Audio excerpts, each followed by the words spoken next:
Say, where is my shame when I call your name? So please, don't set me free.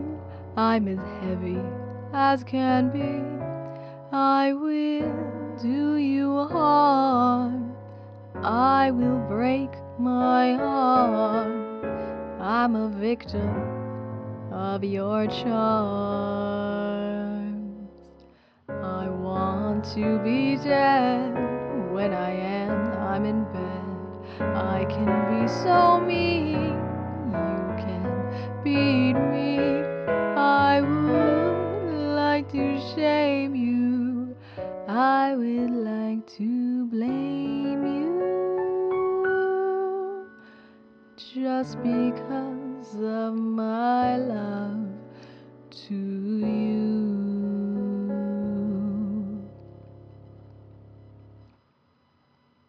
And love itself is just as innocent as roses in May.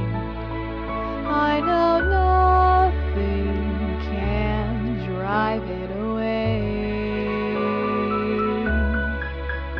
Though love itself is just as brief as a candle in the wind, and it's greedy just like sin. Alone but sane, I am a love suicide.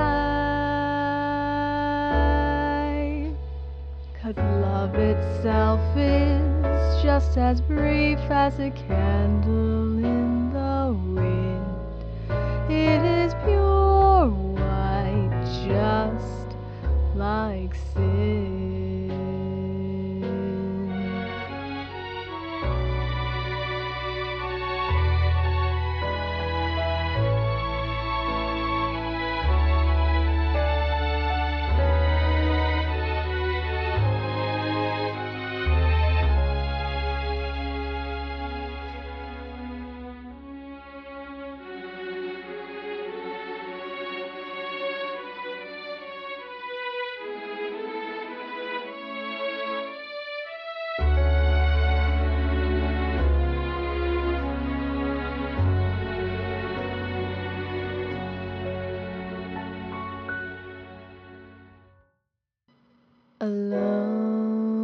Alone but sane, I am a love suicide. 'Cause love itself is just as innocent as roses in May. It is pure white, just like sin.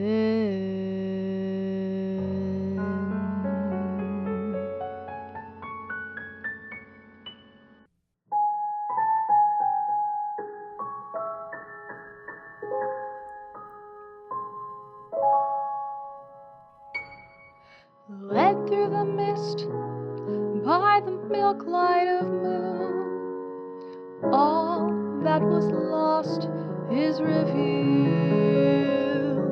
Our long bygone burdens, mere echoes of the spring.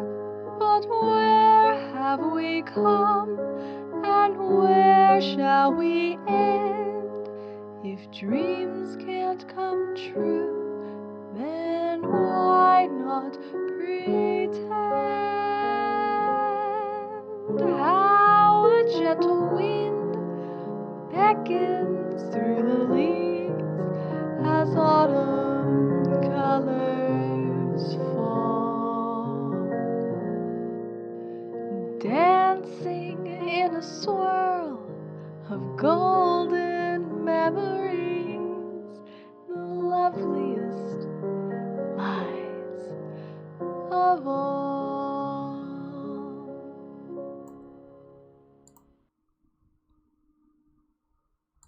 Hello, everybody, and welcome to the 4th annual Halloween writing showcase on the stream. Yippee! Yippee! Everyone's here. We've got Jaffa and Caitlin is a wolf girl yet again. Everything is returned to normal. Tradition. Something we made up a long time ago and refused to change. So let us start off with talking about the showcase. So this is exciting, right? I'm excited. Everyone's excited. Yes. Jaffa's nodding her head with her cute glasses. Totally. Oh my god, hello. Finn's in the chat. So what are we doing here? Today we have gathered I'm like a cryptid, and once a year I must feed on original horror content that I make other people make for me. And so that's what we're gonna do today. We have short stories and 2-sentence horror stories that we are going to be reading, that have been written and submitted by the other people, but also us. We also wrote some things, but mostly the other people. This is a contest. There are prizes. As judges, we are not eligible for prizes, but everyone else is, and some of them include... We have to do the work. We have to do We're filler. So everyone who has submitted a story gets at least one sticker. There will be a second one. The design is TBD. And for other prizes include totes and mugs and things like that from the merch store. So I think this one. Yes, there you go. Wow. What's the other side say? Liquid. It says trick or treat. Shameless plug. Yeah, this is the time to plug. I made the merch store so I would have prizes for this contest. This is the only reason that merch store exists. But anyhow, we are here, we are prepared, we have a list of things to read, so I believe if I check the schedule that we're gonna start with the short stories. We're gonna start with some short stories, take a break, do our 2-sentence horror stories all in one go, and then we'll come back to the last few short stories, and then there will be a deliberation, and we'll pick winners for various categories. So, starting off with short stories part 1 is the story that I have written out here. The story is entitled Monster Walk by Kos, and I will be reading this one. I'm going to pop my glasses on really quick, though, because my eyeballs hurt. So, just side-eyeing him right now. You're side-eyeing him right now. Yeah, Caitlin is he's in the next room. to me. We're in the same room. It's exciting. The tension is palpable. Okay, here we go. So, look, I have what my familiar. It's my toad. Froggy. Froggy is here in the back. I have my mortuary assistant guy. Yeah, I'll put him in the background later. He'll show up and he'll just freak us out. Okay, so this is Monster Walk by Kos. Oh boy. Tyriak Rowan walked through the now darkened streets, his boots sticking to the ground slightly as he went over the events of the night in his head. Awoken late at night by the sounds of screams, the monster hunter swiftly left the inn he was staying at, boots hitting the ground. His left hand held his crossbow, his right hand held his father's silver dagger. As the inn door flew open, his eyes adjusted to the lights floating in the air.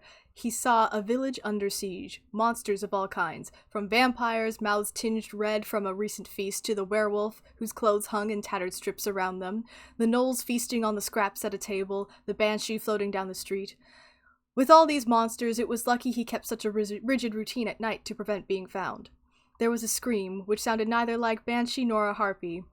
That scream that dragged him from his bed meant there were survivors, those that needed his help. So, with a trained swiftness and skill that spoke of endless battles, he set to work. From the time he woke to an hour later, he slayed 18 vampires, whose commands fell on deaf ears, 13 gnolls, who were too distracted with their meal to notice him, 11 werewolves that must have been recently cursed, 6 imps that cried, 4 harpies that failed to fly away, 1 banshee whose scream was cut short, a lich who must have broken his own phylactery, and strangely 4 skeletons that splattered to the ground in blood.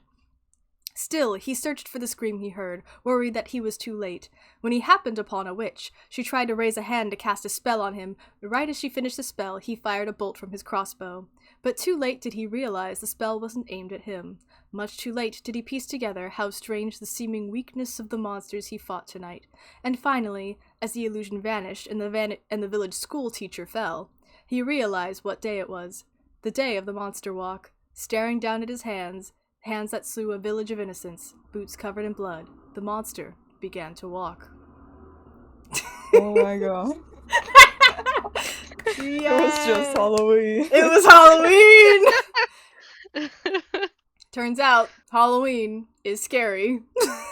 No, that's a good one. Dun, dun, dun. Dun, dun, dun, That's dun. Good story. Okay, the next one on our docket is, Evelyn's story, Jaffa's story, which is entitled BGM? Yes, which we all know stands for background music, because we're all gamers. I mean, that's what I thought it was, but I didn't read yours, because I wanted it to be a surprise. Big giant man. I was like, it can't be what it actually means. It is. Here's my little guy. Let me put him in the background so he's creepy. There we go. Wait, I want to see. Oh god. He's just now it's like real sent mortars. in the Discord. Yeah, when I was like, oh, her cracker box, LOL, and then I went to the last image and was like, oh god. I kept waking up in the night looking at that cracker box and I'm like, oh my god, he's up there, and then I was like, oh no, he's right next to me. They looked too similar. But anyway, I have a ghost too. Okay. Evelyn is reading her own story, yes? I need to read. You Mine's are kind of long, guys. That's fine. Godspeed. Okay. BGM by me. Content warnings. Mild gore. Paranoia. Mentions of psychosis. It all okay, also I did the thing again where I pick a generic male name and use it for the whole story. That's fine. That's all writing is, really. I know, right? I'm like, names? Yeah. No, thank you. So anyways, it all started when John was on a walk. Don't laugh at it, Caitlin. He was enjoying the greenery and fresh air of a hiking trail local to his town when he heard something quaint. The distant sound of music had reached his ears, its source unknown. The tune was peaceful, a string melody whose sunny cadence reflected the warm afternoon setting. John paused, searching the surrounding area for a hint of who or what was playing the music. He was met with nothing more than the empty trail, but there were surely many secluded places between the trees where a stray violinist may be practicing their craft. Performing music in public was an uncommon thing to do if a person was not busking, but John brushed the oddity aside in favor of simply being grateful that he had happened across the music in the first place. He spent a few minutes taking in and appreciating the beautiful composition. It complemented his outing perfectly, the notes lilting sweet and bright like a melody meant just for him. Satisfied, John decided to continue his walk. Yeah, oh, I'm failing already. You got this. Gambario. Oh, God. We need the liquids. I know. I need like a inhaler or something. He moved at an easy pace down the trail, ready in his heart to part with the violinist's tune. However, something strange happened. He walked further and further away from where he thought the music had originated, but somehow the sound of it did not diminish. For the first few minutes he thought perhaps it was a trick of the distance and angles between him and the musician. But as he kept moving, it became evident that there was something else going on.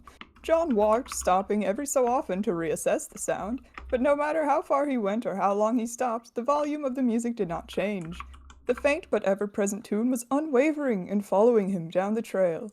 Steeped in confusion, but without much else to do about it, John continued his walk. He went on past the bend in the trail, took the branching path that looped back to his origin, and made it back to where his car was parked in the dusty lot at the side of the road. All the while, the charming melody accompanied him. It grew no louder and no softer.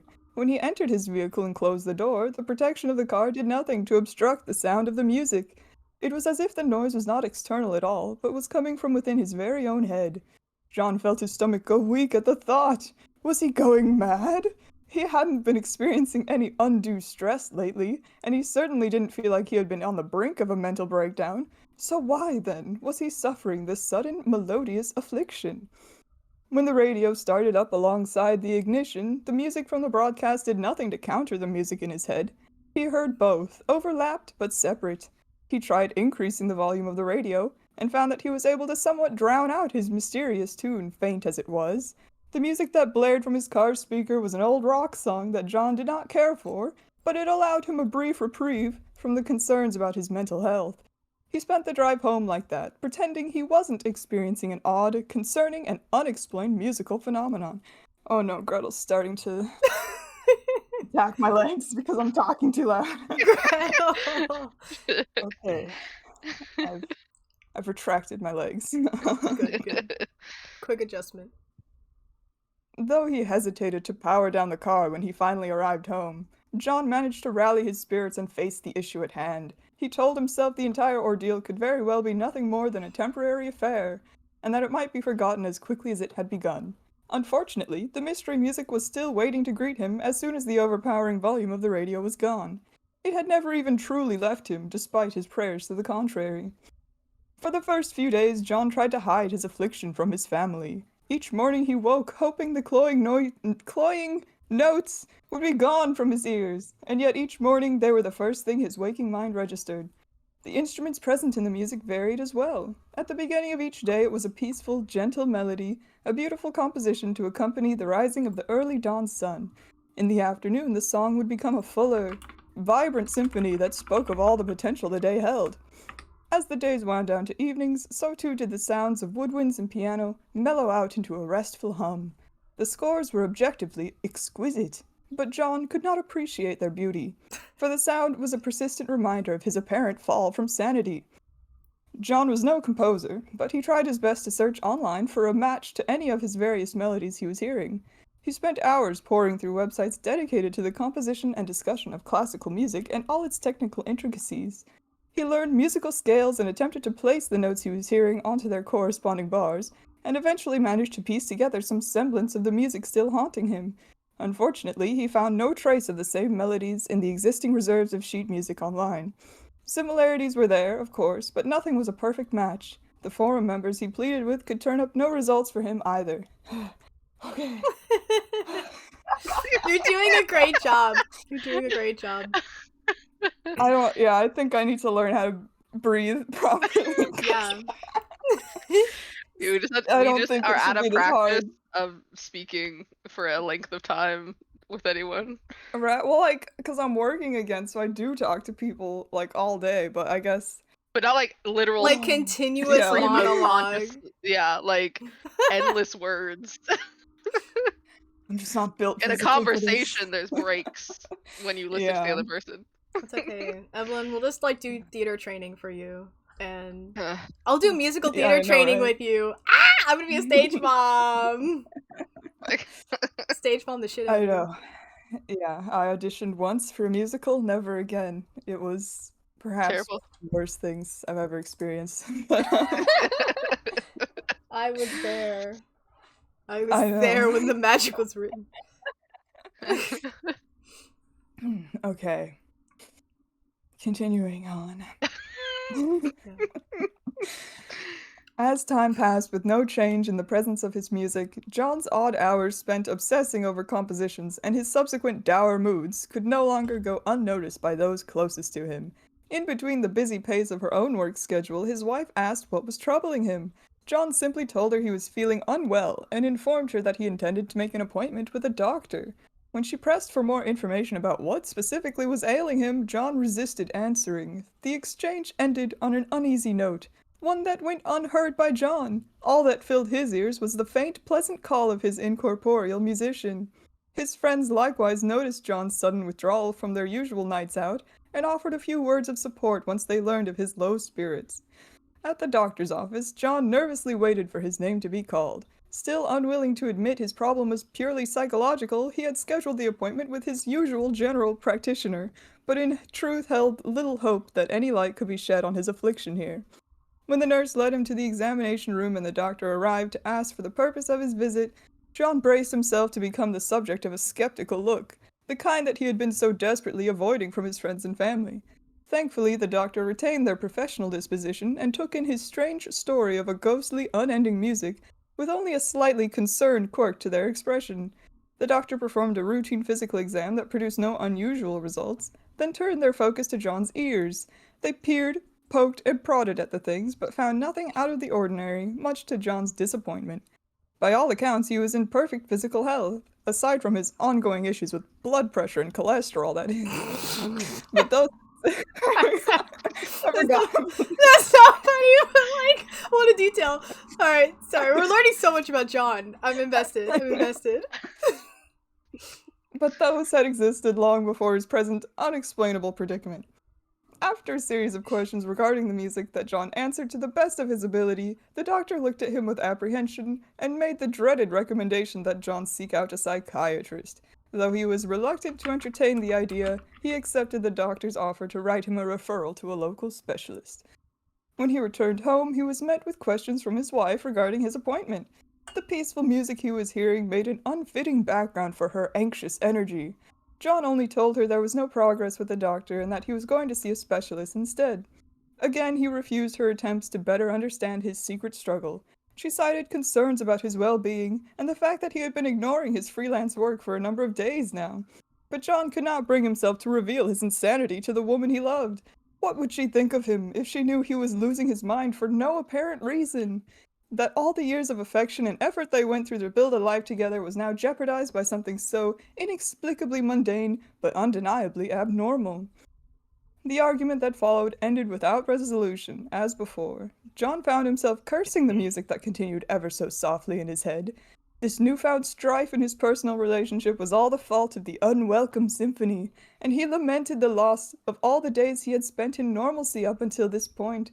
In the past, he had been displeased at times with the average and unremarkable bearing of his life, but now he recognized it for the true blessing it was. His appointment with the psychiatrist produced similarly disappointing results. The man he met with asked him a litany of questions about John's personal life, family history, struggles, and thoughts. The answers John had to offer were unremarkable, certainly not in line with a person on the brink of mental collapse, but the psychiatrist noted them all down regardless. Alas, the matters of the mind cannot be settled in a single session. The appointment's allotted hour eventually reached its end, and the psychiatrist could only share a tentative assessment that John was potentially experiencing a form of psychosis. John listened stiffly as the man went over some of the treatment and therapy options he could explore. He agreed to take them all into consideration, but he didn't tell the man that he expected none of them would help. Still, for the sake of his last remaining ounce of hope, John eventually sought out the treatments. He had a few sessions with a therapist, but even after pouring his heart out in regards to his scant past traumas, the music persisted. Even after attempting less conventional methods of psychotherapy, the music persisted. As a last resort, he accepted a prescription for an antipsychotic medication. The pills left him sluggish and dazed, and though they indeed managed to distract him from the music, it was only because they prevented him from forming very many thoughts in the first place. Okay. Woo. Drink. Nope. Yes. Rest when you need. This is page 5 of 9. Oh god, okay. You're good. We're getting there. Oh. There inevitably came the day when his wife demanded an explanation from him. John did his best to assuage her insistence, but with the threat of their relationship further deteriorating at the cost of his silence, he finally relented. He described to her his experience with the mysterious music, and how the sound had never once ceased since the unfortunate day it began. He told her of his efforts to seek answers and cure his affliction, and of the failures those efforts had yielded. Once the truth was out, John was surprised to feel the weight of his burden ease tremendously. His wife was understandably alarmed and confused to learn that he had been enduring such a strange problem all this time, but she assured him she wanted to support him in whatever way she was able. If she thought he was crazy, she at least did not speak such words aloud, and John found that the reassurance was really all he needed. In the end, her confidence in remaining at his side through this unprecedented time was what inspired John to finally consider the path of acceptance, to no longer fight the music, to instead allow it to be a part of his life for good. So after discussing this idea with his wife and receiving her support, he stopped the therapy sessions, stopped taking the medication, and tried to return to his old daily habits. As all people do, over time, John adapted to his new normal. He learned to live with his damnable unseen symphony. He had never particularly liked or disliked classical music, but thanks to those many hours spent researching compositions in the early days of his madness, he came to develop an appreciation for the art. His wife treated the subject of his affliction with caution at first, but eventually she too became accustomed to its presence in their shared life. She began to tentatively ask John what the theme of the day was, encouraging John to treat the music like something no more remarkable than the weather. It helped to think of it that way. John got back in touch with his friends and spent his evenings out in their company once more. His life finally settled into a close picture of what it had been before. Then, one day, without warning, the music changed in a way it never had before. John had just parked at a gas station and was about to exit the car to go purchase a new pack of cigarettes alongside his fuel. Whoa. When his typical... I'm dropping so many details. I know John. Like, I feel like I know him. This is crazy. You know him so well. And his wife. Okay. Yeah. About to go purchase a new pack of cigarettes alongside his fuel when his typically peaceful music melody turned sour. The change sparked a mixture of feelings for John. On one hand, he was fascinated to hear a change where there had been none since this entire ordeal started. Perhaps this meant he was getting better, or at least that something at all could be done about the situation. On the other hand, however, he was distinctly unsettled by the new, slow, creeping notes and the minor key they adopted. The once happy tune was now sinister, bringing with it an unspoken promise of trouble. John remained in his car for a while, both fearing and contemplating the change in music. Thanks to this distraction, he was still secured in the safety of his vehicle when he saw a pair of men round the corner of the gas station store and walk swiftly from the dark shadows from whence they were lurking. The men wore masks and carried firearms, and they stepped into the store with a dreadful purpose. John watched this unfold, and suddenly the change in music made a lot more sense. Not one to get caught up in dangerous business. I love it. I love this bitch. John promptly put his car back into drive and fled the scene. Drive away. That's so real, though. That's so real. I know, he's like, right, I'm not a cop. Like, come on. He made the obligatory call to alert the authorities of the crime that was no doubt unfolding in the building he had just been about to enter, but otherwise spared himself any further involvement. It wasn't until he arrived back home that John realized his mysterious background music had once again returned to its original cheerful tune. Over the following months, similar incidents arose. Any time the music of John's mind darkened, he would freeze and survey his surroundings. In heeding the ominous warning, he invariably managed to avoid imminent danger. A sudden fire in a retail store he was browsing, a heavy limb falling from a tree he had been about to pass under. The risks he experienced were not out of the ordinary, but nonetheless had the potential to prove far more troublesome if John hadn't had the advantage of his unseen melodious guardian. He quickly grew to appreciate the music he had once cursed, his trust earned once the sound proved itself to be looking out for his best interests. The more it spared him from unpleasant encounters, the more convinced he became that the music was a divine protector. This continued until eventually John believed wholeheartedly that so long as the music continued to accompany him throughout life, he would be safe from all harms.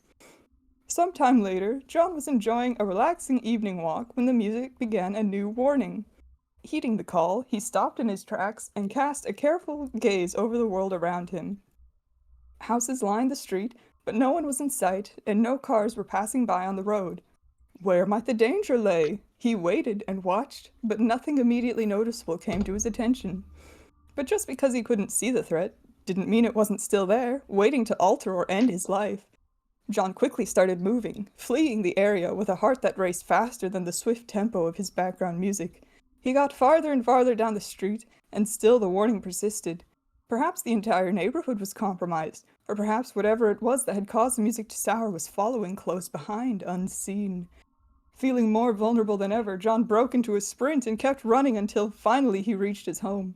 His wife happened to be away on a business trip, thankfully, so she was not there to witness the panicked state John was in when he tumbled through the door and slammed it shut behind him. He stood there panting, catching his breath from the unplanned strain, but the calm that should have enveloped him upon arriving in the safety of his home was missing.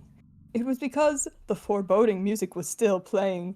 Never before had the tune of his affliction been dark and perilous within his own home. John waited, anticipation hanging on each note that played, willing the invisible musicians to turn their pages to a sweeter tune. He waited, and still nothing changed. The song was low, charged with spikes of clashing chords that beat against his skull like an alarm, whispering danger, danger in the language of song. Whoa. You're doing great. This is so exciting. Thank you. Thank you. I promise I won't be this silly when I'm reading the other people's story. It's because this is my own story. Yeah, it's fun to read your own in a, like, dramatic way. Yeah, that's why I picked mine too. I'm like, I have to read this in a really crazy way. You guys won't get it. Emotional connection. Right? Yep. John's fear flared when he realized the stressful music would truly not abate, and he turned his paranoia towards his current domicile. Aside from the light of the foyer, the house was dim and growing darker with the setting sun. With the background soundtrack of dread, the familiar rooms became menacing unknowns that could be harboring any manner of malicious criminal or freak accident. John paced the close confines of the foyer, unsure if he should scout out each room to identify the source of his forewarned danger. Or if he should leave the home altogether and seek out safety in another place. The music did nothing to aid his attempts at forming a rational plan. He had become so reliant on the warning tune, reacted so quickly every time it signaled danger, that now he felt like a caged animal, senses honed to every sight and sound around him. Even after he worked up the nerve to check the rooms of the houses, he found nothing out of the ordinary. No lurking figures, no broken windows or overheating wires. And still the distressing song continued. Unable to bear the suspense, John tried to flee once more, this time by getting in his car and driving far away. If the ongoing music meant some terrible accident was bound to happen here, he could at least avoid getting caught in the crossfire. It seemed ridiculous to abandon his own home when it may be at risk of burning or being damaged in some way, but the logical part of John's mind was being drowned out by the music. He pulled out of his neighborhood and hit the gas, driving as fast as he dared while the music's warning still washed over him. The sun set and night enveloped the freeway as he drove, rolling on and on past the surrounding towns and fields. The music did not change tune. If anything, it only grew more frantic, more unnerving. John's heart twisted with fear. What on earth was happening? Why would the warning not stop? He could not imagine what might be the cause of all this. Was it possible that his music, the thing that he had once hated but grown to love, was now turning against him? Or were the warnings earnest, nothing more than the continued efforts of his mysterious guardian to keep John safe? Each of these questions went unanswered, lost on the tides of angry notes that hounded him relentlessly. After hours had passed, John grew weary and his fuel tank approached empty. Exhausted from being in a state of heightened fear for so long, John resigned himself to the risk of stopping. He pulled off the freeway at the next sign of civilization and brought himself to a rundown motel, the main fixture of a small chain of commerce that was isolated in the vast expanse of farmland and rolling hills. He trembled at the feeling of stepping out of his vehicle, but nonetheless trudged quickly to the motel counter where he mumbled his way through renting a room. When he arrived inside, he bolted the door behind him and huddled against the wall, paranoia coursing through his veins and preventing him from resting. Hours crept by. Morning came and went, and still John heard the music. He desperately wanted to ignore the cursed sounds and relieve himself of the crushing fear that made his heart pound and pound, but he couldn't. He had been conditioned by the music, and it now controlled his every thought. Fear tainted his every breath, and the drums of war beat against his skull. Eventually, his phone began buzzing. His wife should have returned from her business trip today, only to find the house empty with no note left to explain John's absence. He felt the repeated calls from where they vibrated in his coat pocket, but he didn't bother to even look at his phone. All he could do was sit and wait for the music to grant him mercy, to allow him to continue living in peace. The day came and went, and John began to despair. Maybe the music would never change again. Maybe this was supposed to be his new normal. This nerve-wracking, discordant tune. Maybe there was no escape from it, and he would have to live now and forever as prey, cowering from enemies he could not see. Once that possibility occurred to him, John reached an understanding that such a life was one he could not endure. Okay, last paragraph, guys. Home stretch. Home stretch. The next morning, John was found dead by the Jesus Christ! Whoa, okay. Anyway. Woo! Resolution. Woo! Anyways, guys.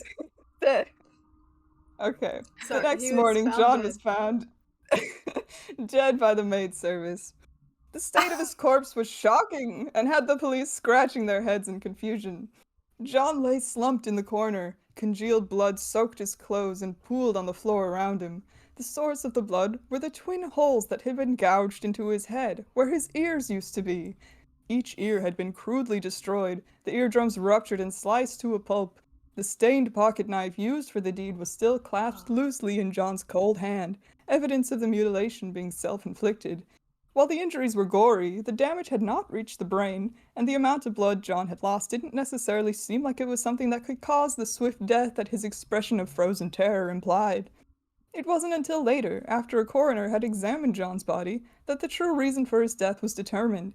John had suffered sudden heart failure, caused by what had likely been an unnoticed heart attack that occurred a day or so prior to his death.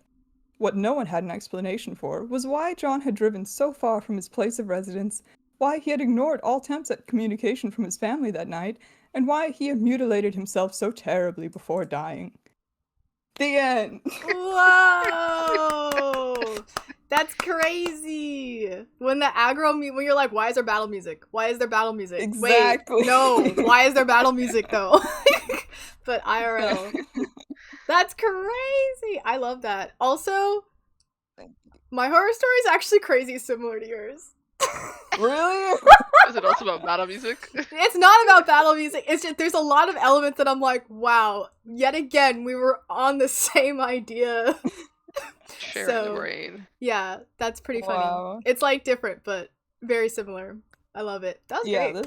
I liked it though. I've like had this idea for probably a couple years, because all the time I'm Nice. like, what should my showcase story be? But it's because I was on a walk and I heard like the high school had their band playing or something. Oh yeah, like, you heard way music far in away. the woods. Yeah, and I heard it like from, I was like, where is that music coming from? And then I was like, all right, showcase story, let's go.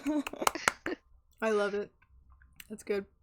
It also reminds me that usually I do play background music when we do this, and I didn't start it. So, Oh, wow. let me get the music on. Just while we're talking about You're like, background music. I want it to be like quiet though. Okay. There we go. Alright. Good job. That relatable. I love it. We're jamming through. Okay. Our next story is... Let me adjust it. Entitled Faceless by ChanpionBrawler. Champion. And Caitlin is going to read this story for us. So, Caitlin, whenever you are ready. Gonna hurt me. As I'll just say really quick while we're between stories, if you want to read along with us and you don't like if the audio, just audio only is difficult, you can join the Discord. All of the submissions are in the Discord. And you can just join the Discord for any reason. So, there you go. It's there. Bam. Advertisement. The link is in the chat. That's my NPR voice. Alright, Caitlin, whenever you're ready, Okay. feel free to take it away. Alrighty. Faceless by ChanpionBrawler. Trigger warnings. Body horror. Moderate gore. Champions in the chat. Welcome, welcome. 9 pages. It's gonna be fine. I got the short one in I'm the first excited. I round. know. Ah! Okay. I'm trying to think of if I am gonna use a dumb voice or not. Just use a Um, dramatic reading voice. Use your NPR voice. Okay. Everyone has an NPR. NPR voice. No, No. I don't know if everyone has an NPR voice. Everyone has an Do NPR your voice. podcaster It's like voice where they're like, whispering. I also don't have "Oh, that. listen to this, bro." Yeah, use your ASMR. podcaster voice. ASMR channel. Not quite ASMR whispering, but yeah. It's like, okay, what did Champion say? Hold on. I wrote this in 2 hours, like last minute. That's fine, dude. I wrote mine also very last minute. I'm dressing up my ghost back here. He's becoming a little monster. See if we can Cute. get him in the mix. Okay, welcome back to my ASMR channel. I love it. You know what? Pick a direction and go. I can't stick to it. Alright, that's fine. I can't act. Okay. You can act. Anyways. We all need to I take. cannot I'm gonna act. train you all in musical theater. Yeah. We're all gonna take singing lessons and acting lessons, and I'm gonna teach I everyone took to one dance. speech class in college. That's all you get out of me. That's all I get. Okay. Faceless. I write this letter as a warning to those who would seek out the woman of visage towers. Heed my words here, while I am still capable of penning them.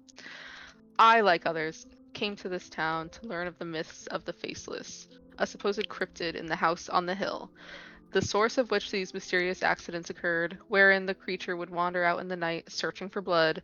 Sometimes it was found dead, body mangled and decrepit. Others claim to have shot it when it attacked them. Its form obvious from its withered and decayed look. And yet, after a few nights, it would be found again, stalking around again. Some claimed it hungered for flesh, others for brains. Others still thought it drained the life force from you, and some more imaginative souls suggested that it was a harmless ghoul cursed with immortality. Would that it were so simple. The rumors all centered the curse of these unusual beasts coming from the Visage family, the secluded nobles who owned much of the land the nearby towns worked.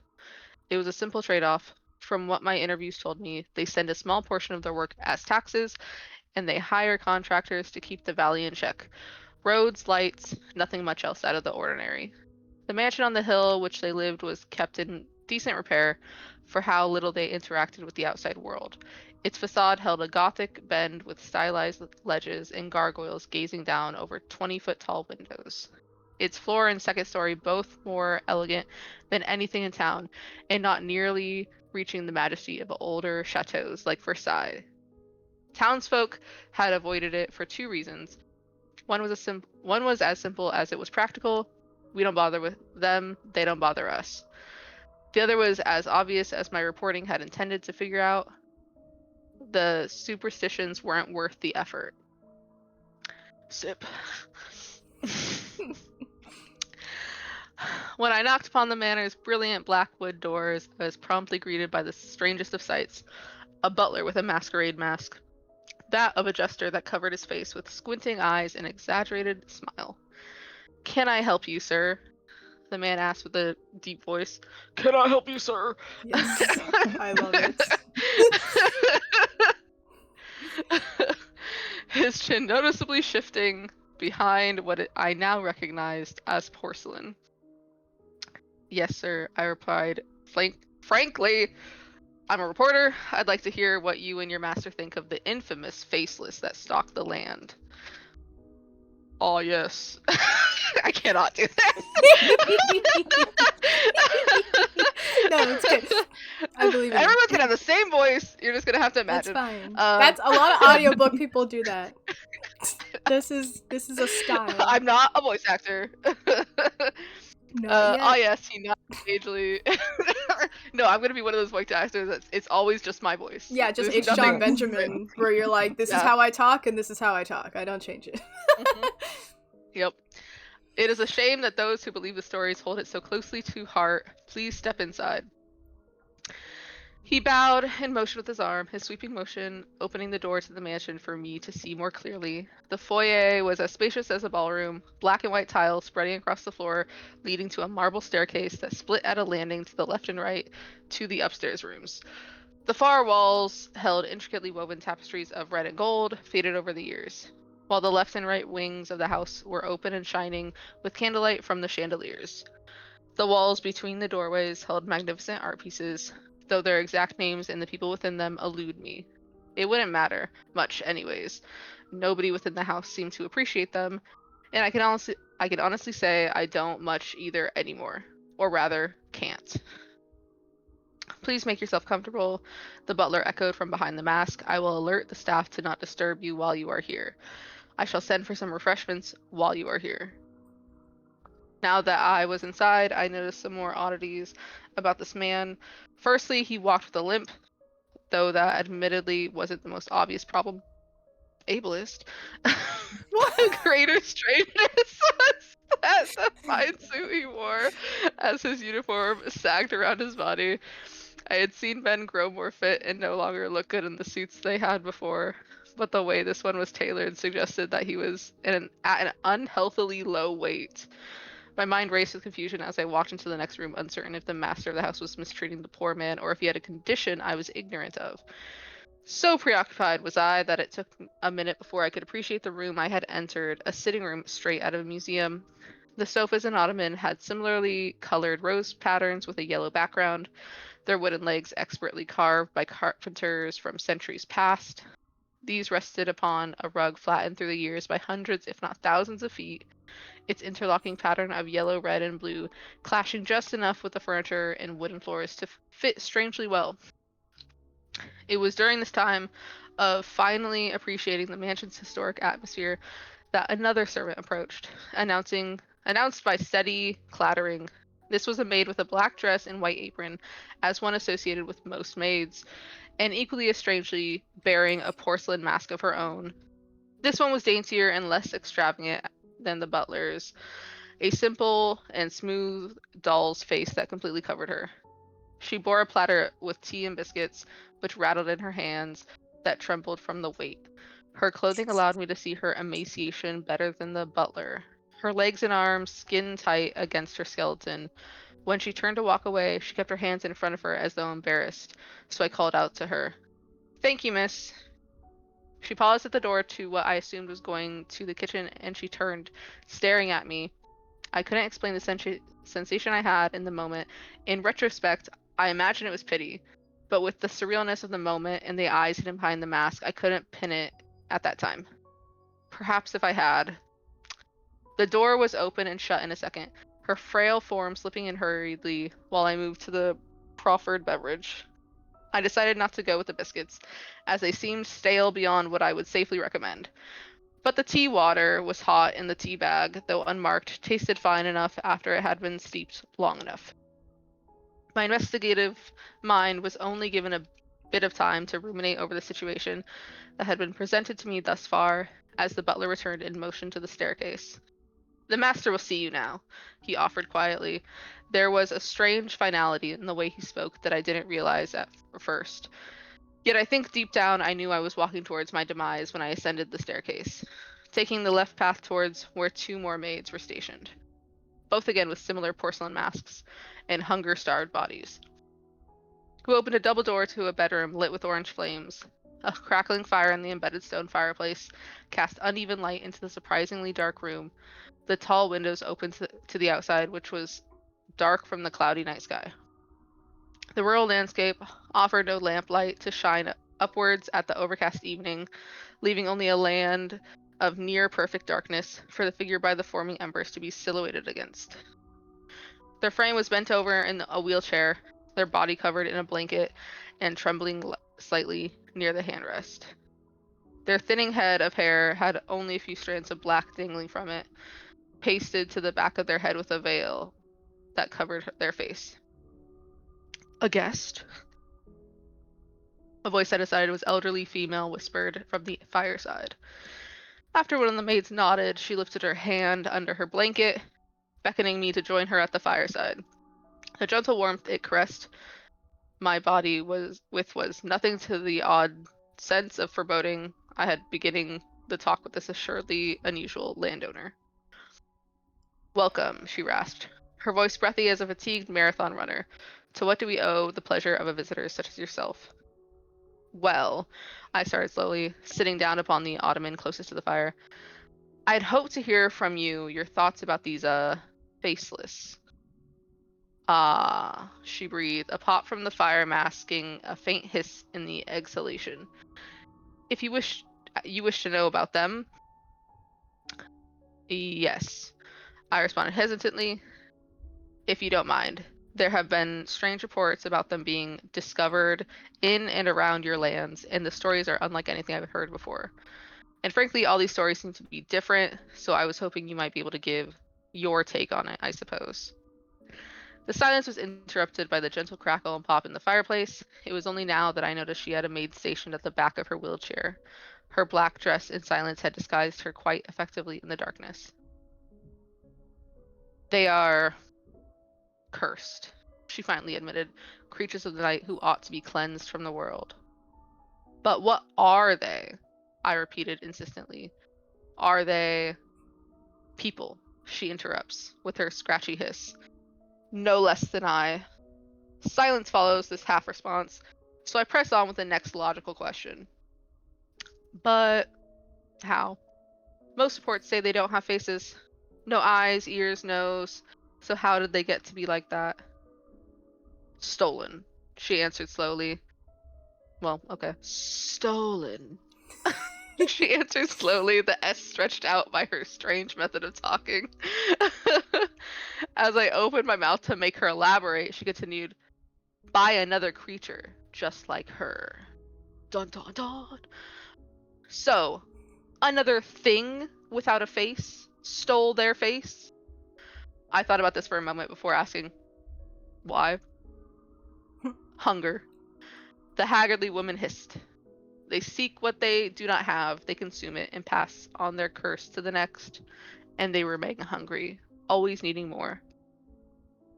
These words didn't bode well with me, but to the best of my understanding, she seemed to be equating this to traditional zombies, hunting others with brains and turning them into more zombies. So then, where would this monster be? I finally asked. Concerned about the answer she'd give. They only appear on these lands, so surely it must be somewhere around here, if it's real. This prompted the longest pause yet, to which the old lady merely responded with, they are found here, they will die here. Unnerved by the surrealness of the situation and feeling like I had gotten nowhere with this discussion, I stood up unprompted and bowed my head to the creepy woman. Well then, thank you for your knowledge of this creature. I'll be off to see if I could find such a faceless before I go. Oh, fret not about that. You will. I turned to leave, finding the double doors being closed, both maids and butler now in the room with me and the other two. Then she spoke this last, her wheelchair creaking from the pressure of her standing up from it. Her blanket fell away, and she pulled off her veil to reveal the monster I had been hoping to find. It was an emaciated nightmare. The creature's body was skin and bone, with no logical way for it to exist as it did. Though clearly human, its skin was discolored, even in the faint firelight, to see discoloration of green and yellow across its body. Liver spots peppered its decayed flesh, so leathery upon its body that it looked like an unwrapped mummy. The only two bits of its body that seemed healthy were its hands and head. The hands I could now see had fingers that stretched into cruel-looking claws, double the length of a normal hand should have been. The tips tinged red as dried blood, but nothing compared to the face it had revealed, or rather the lack thereof. Its head rounded off at the forehead, vertical wrinkles stretching downwards from where the nose should have been down to its chin. I had little time to figure out how it was speaking as the maids and butlers cornered me from behind and held me in place for their master to approach. My shouts of bargaining and terror fell on deaf ears as its fingers dug deep into the flesh of my skull just above my left eye. Its swiping motion pulled downwards, and with it, my eye dropped right out of its socket. Only traces of blood seeping from it while my skin tore over it, masking what should have been my left eye socket into nothing but scarred flesh, ripped and dripping with blood. My cries of pain fell on deaf ears as she brought my freshly severed eye to her mouth, or rather, where her mouth should have been. Her skin rips unevenly at the level of her lips, pulling open to show a maw that welcomed my harvested organ hungrily. The sick squelching of it had been being chewed by what I could only imagine was teethless gums, was drowned out by this gaminate, was drowned out by the shifting of masks to reveal what I had feared. Each of the maids and butler were all creatures like her. They held some features of their former humanity. The butler's mouth was still intact, and the maid I thought I recognized as the tea bringer has eyes that reflected the dying firelight. But for each of these poor souls, a trio of slashes covered their faces at multiple spots. At the throat, across the lips, on the former nose location, even across the eyes. Sip. Healed over and scarred into a grotesque show of resilience, they all bent down over me to take turns taking more and more of me. The Faceless cut deep into my...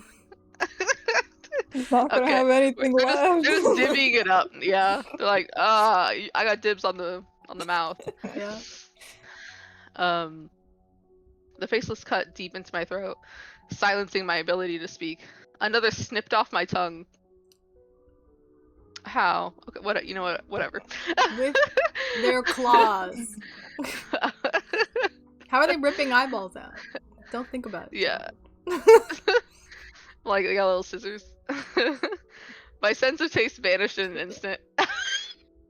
That's the important part.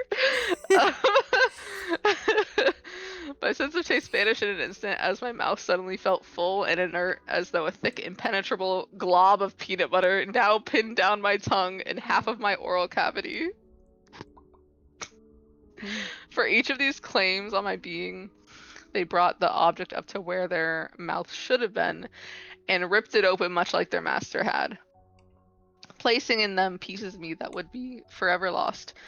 Only the butler seemed to not need this, his own mouth being spared from the monster's previous feedings, though that offered little condolence as he stuck my nose into his mouth, chewing it hungrily until it was ready to swallow. My face now mirrored that of the servants, mangled and scarred with freshly made and freshly sealed cuts across it, leaving me without any other defining characteristics.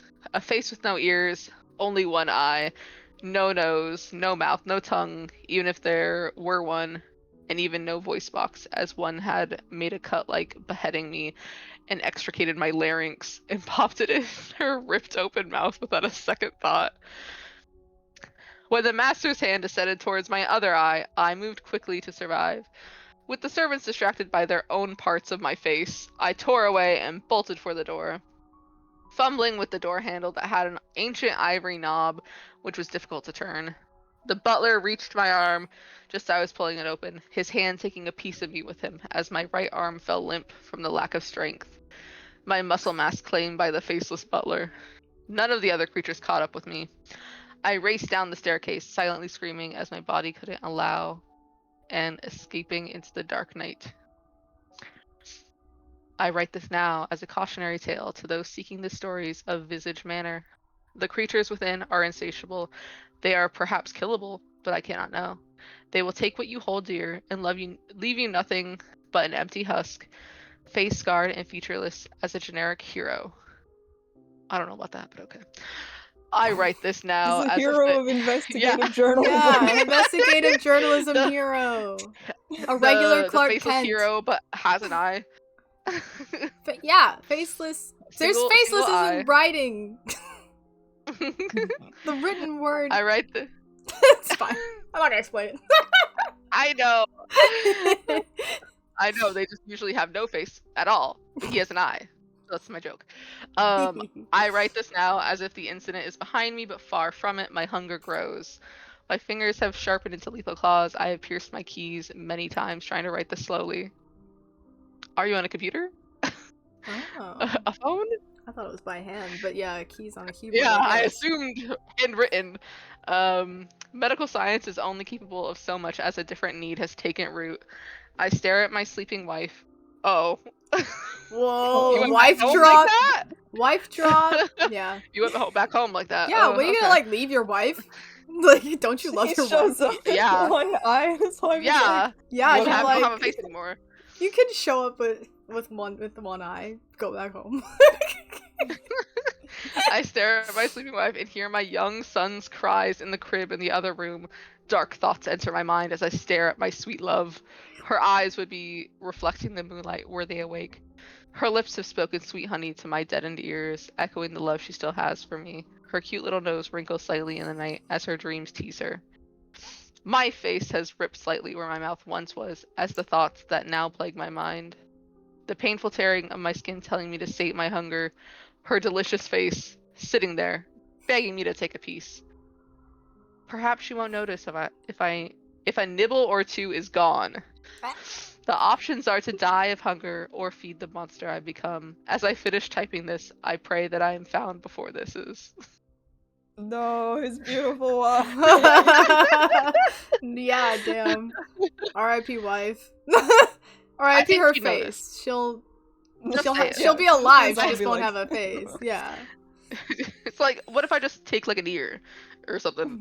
You're like, what's your least like, favorite honey? feature? Yeah. You're gone. That was a good story. I like it. I like like that the it. mom- Yeah. Yeah, it was specifically your crazy. facial feature. yeah, like it's pretty wild. I like And it how wasn't as hard as creepy the to read as village I thought it would was. be. Yeah. See, reading is fun. This is all about reading. literacy and theater training. The two things I'm making this about. Narration training, maybe? Narration training. We're all gonna become professional audiobook narrators. Oh, That's our future. okay. All right. So that was the first section, the first short story section. The next section will be the 2-sentence horror stories, but I would like to propose we take a quick intermission, take a break, Yeah. rest our voices and such. Although I haven't said anything in a long time. I probably said the least. There's my baby. That's my son. He's trying to eat my donut. Why does he love donuts? I don't know. He's addicted to pumpkin donut. My silly boy. He's addicted to pumpkin donuts. All right.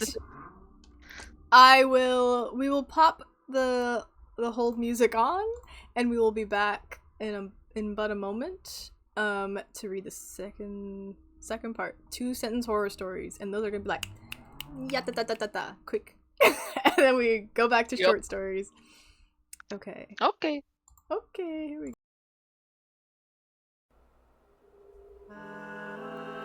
Among the fields of straw and stover, collecting till the workday's over. Time's a gentle stream, longer than it seems. Patient is the night. How I long to see her face now, her starry moonlit gaze now. I know she's never late, still anxiously I wait. Patient is the night.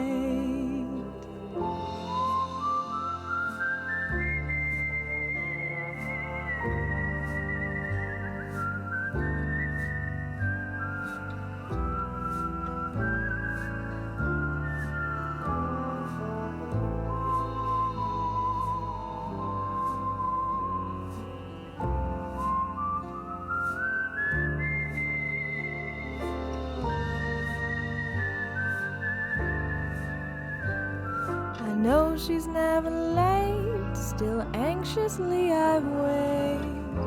Patient is the night.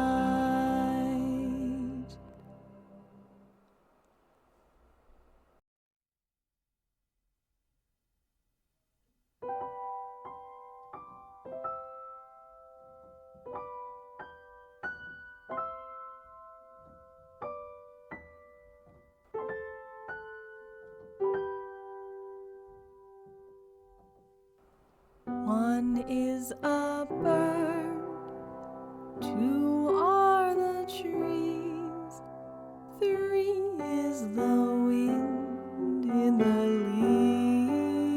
leaves, four are the stars, five with the moon smiling down upon thee.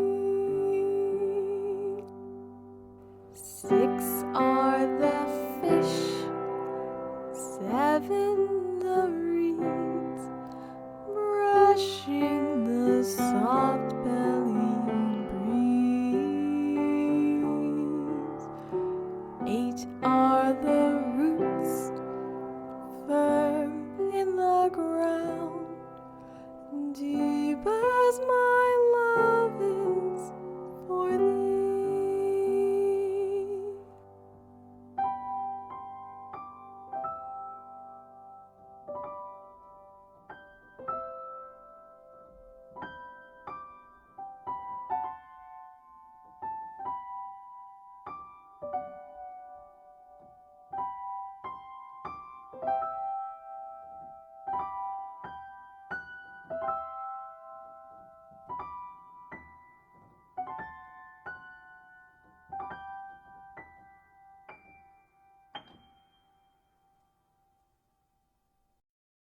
I've never dreamed that there'd come a day when I'd find myself far from your arms.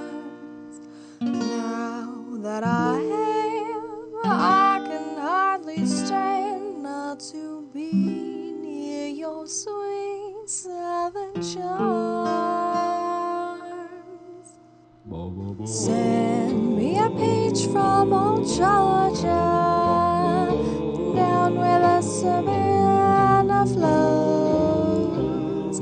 If I could have one bite of Georgia, I would feel right here at home.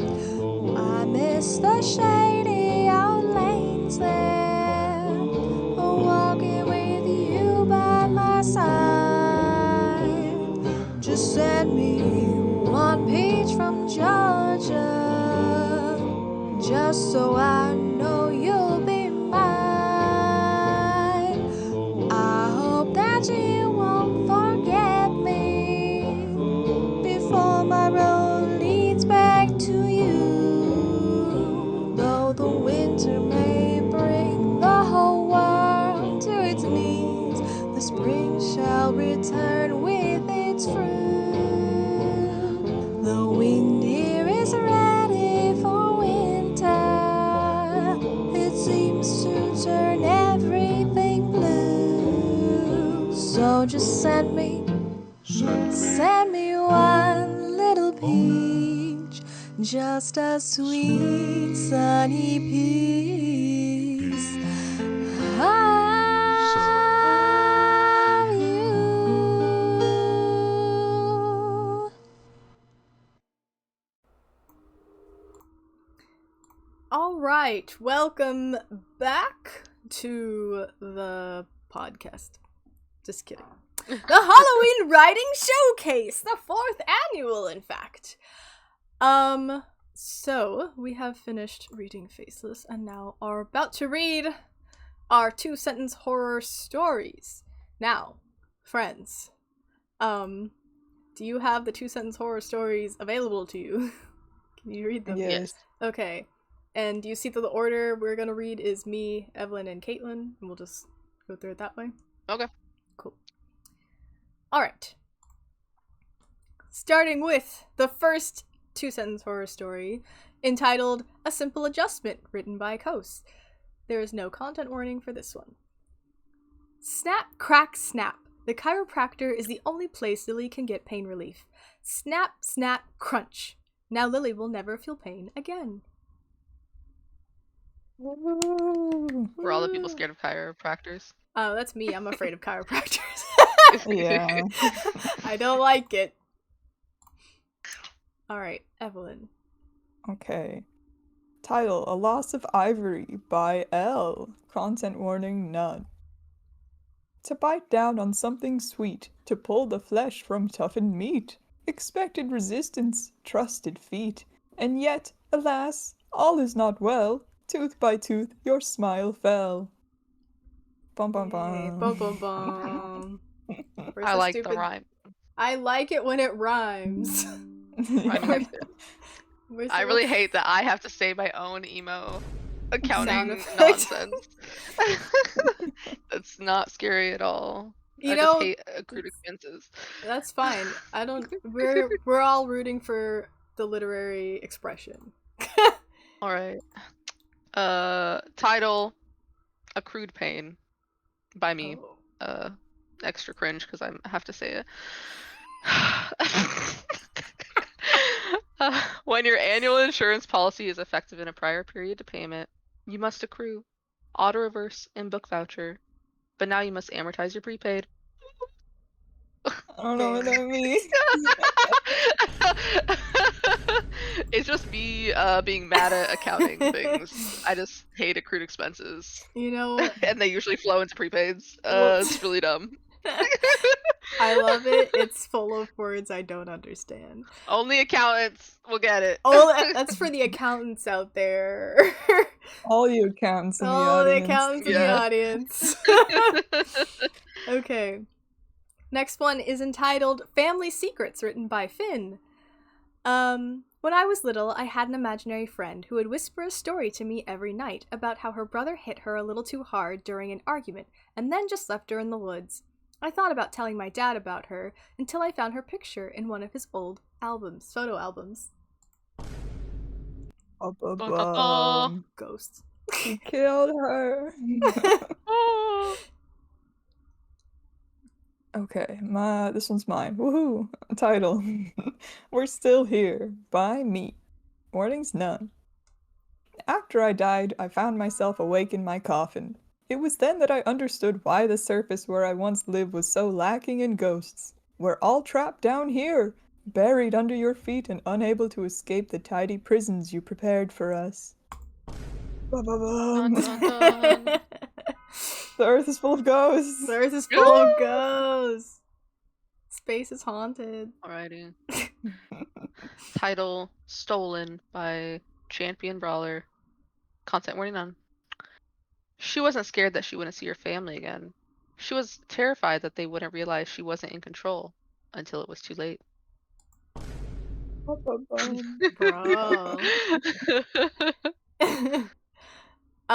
This is entitled The Game of Three, and I wrote this. It's so stupid. Tap tap tea, they come in three. Drip drop dree, it's only you and me. Dun, What does dun, that dun. mean? I just wrote a rhyme. You're stuck in a room with a poet who likes to rhyme. And it's me! Dr. Seuss, but dead. But dead. Okay, it's my turn. It's Okay. Evelyn's turn. Ode to I Like Menderman by Caitlin. Content warnings: none. Very simple entry. Body tea, slender men. Every entry I put was just a joke. That's fine, you're so good.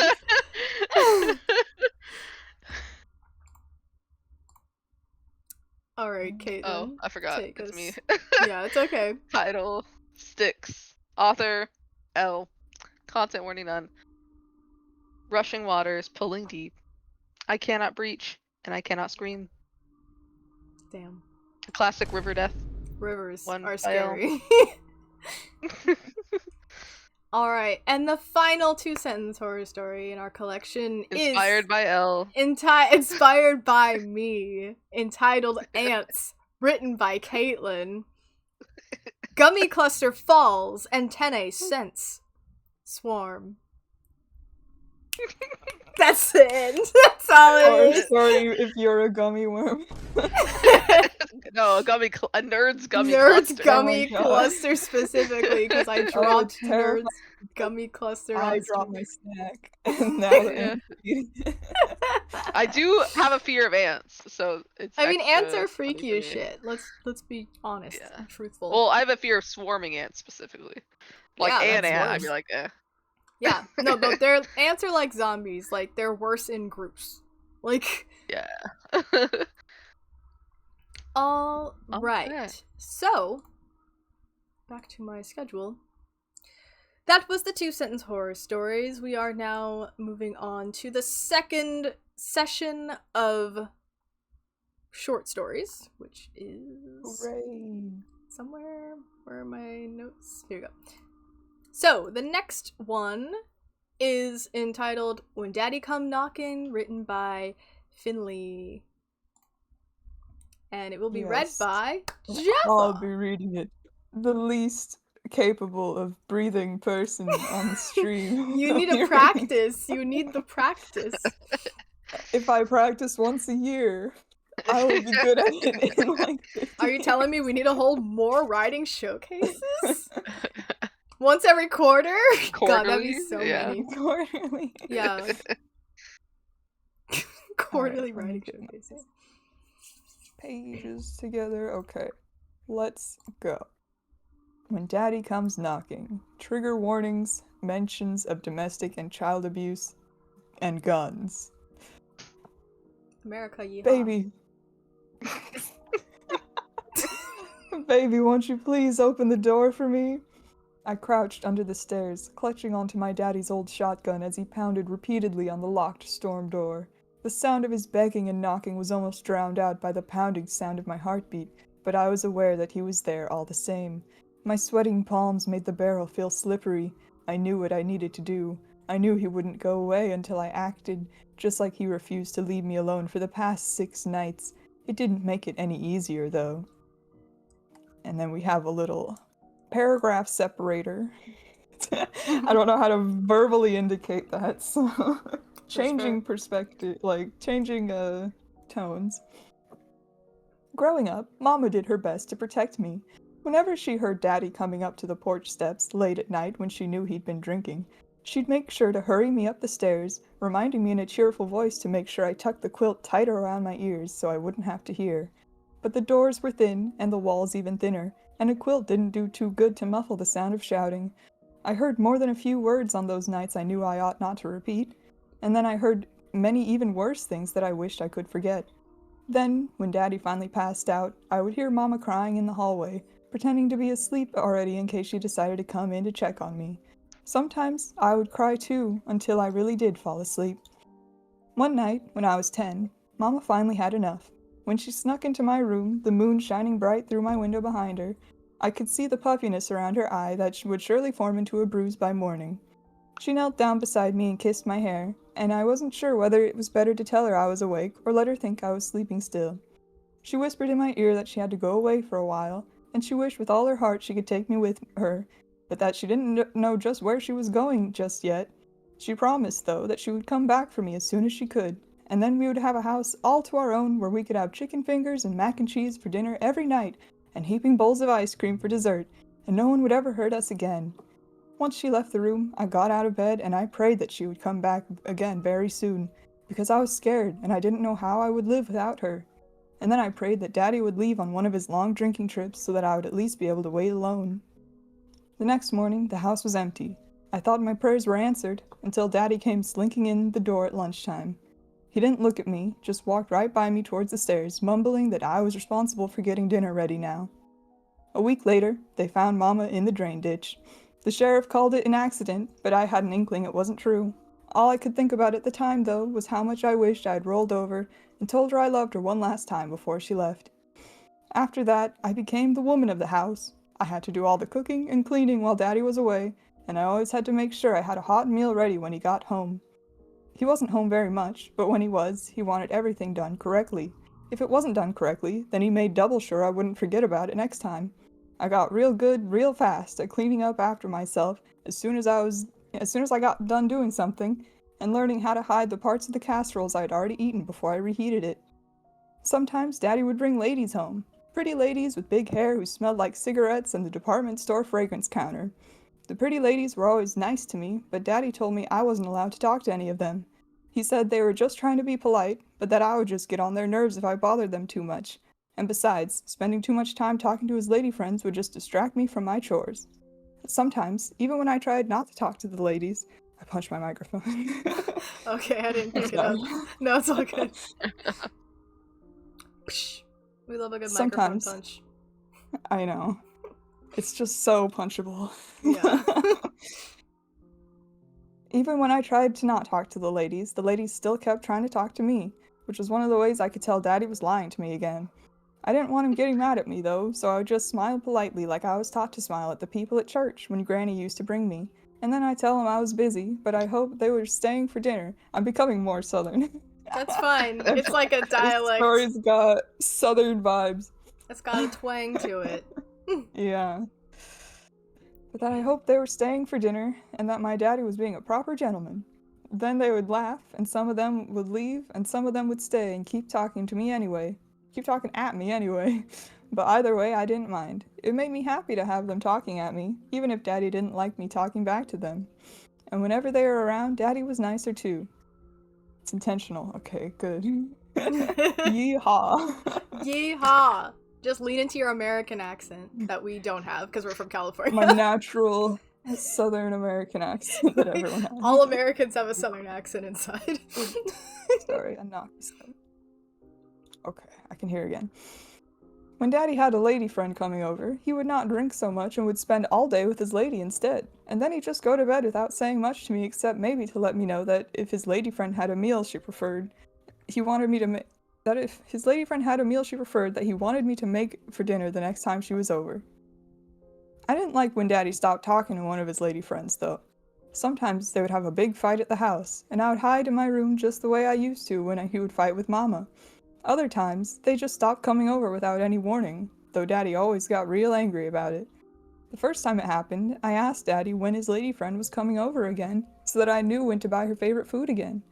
Daddy didn't pause, and he didn't give me a chance to brace myself. He just swung his hand out and slapped me across the face. Then he told me not to say her name again, and started calling her all kind of horrible names to let me know, to tell me why he wasn't talking to her anymore. After that, I learned not to ask. Sometimes Daddy's newest lady was just busy, and she would come back again eventually, but other times I could see that Daddy was pissed off, and then I knew she was probably gone for good. I still saw them around town, though, and they were still nice to me, but they never asked about Daddy, and I never offered to tell them about him either. We just kind of understood that Daddy was not a subject either of us was champing at the bit to talk about. When Daddy was alone, he would always go through a period where he was angry about everything. If I was too loud doing the washing up, or cooked the green beans a little too long. I'm getting more stuff. It's really particular about green beans. Stop. No, it's good. Casual Southern. Casual Southern. If I was too loud doing the washing up or cooked the green beans a little too long, or even if he tracked dirt in on the carpet after I had just vacuumed it, but he just wanted something to yell about, I could expect a whooping that meant I had to wear my long sleeve for a few days. I knew to stay far away from Daddy whenever he was in one of his moods, to do all the cleaning up and then leave dinner hot on the table before I made myself scarce until he was done and left for the next few days. Luckily, Daddy was usually gone even longer than usual when he was in a sour mood. If he did come home, sometimes he would bring a lady with him. But they were never the kinds of ladies that would stay for breakfast the next morning, and I usually never even saw their faces so I could say hello to them in town. Sometimes he would end up finding a new lady friend that did like to stay for breakfast, or come over for dinner before his sour mood had even run its course properly, but he would suddenly switch back to being in a good mood again, all suddenly, like he had never been sour in the first place. Even if he did find a lady friend for keeps, though, his bad moods always got better after a couple of weeks, or even if he didn't find a lady friend for keeps. His bad moods always got better after a couple of weeks, and then he would be less angry and back to his normal moods again. He was never as nice when he didn't have a lady friend as when he did, but even the kind of mean daddy was better than the daddy when he was when his lady friends would first walk away. Whenever Daddy got a new lady friend, I would pray for them to stay together for a long time, and that Daddy would treat them good and wouldn't hurt any of them the way he sometimes hurt me and he used to hurt Mama. When Daddy didn't have a lady friend, I would pray for him to find a nice one real quick, and that she would have a favorite food that was easy to make and hard to mess up. I never prayed for them to marry Daddy, though, even though I knew that was the proper thing to do when you found someone you like, who you like loving on, and want them to stay around. In the back of my mind, I guess I always knew that it wouldn't ever last. No matter how nice the ladies were and how much they were willing to forgive Daddy when he was being horrible, Daddy could never stay nice enough or stay away from the bar for long enough to treat them right forever, and I knew none of them deserved to get trapped with him the way I was. At school, I mostly stayed to myself. I knew I could never bring a friend home, and I would be too busy to go to anyone else's house, so I didn't think anyone would want to be my friend since it would only be able to be an at-school friendship. I was nice to everyone, but I made sure to focus on my work, since I knew it would be easier to leave when I was older if I could graduate first. As I got older, though, and started to look more womanly, I still managed to catch the eye of the boys once in a while. And I wasn't fighting the attention either.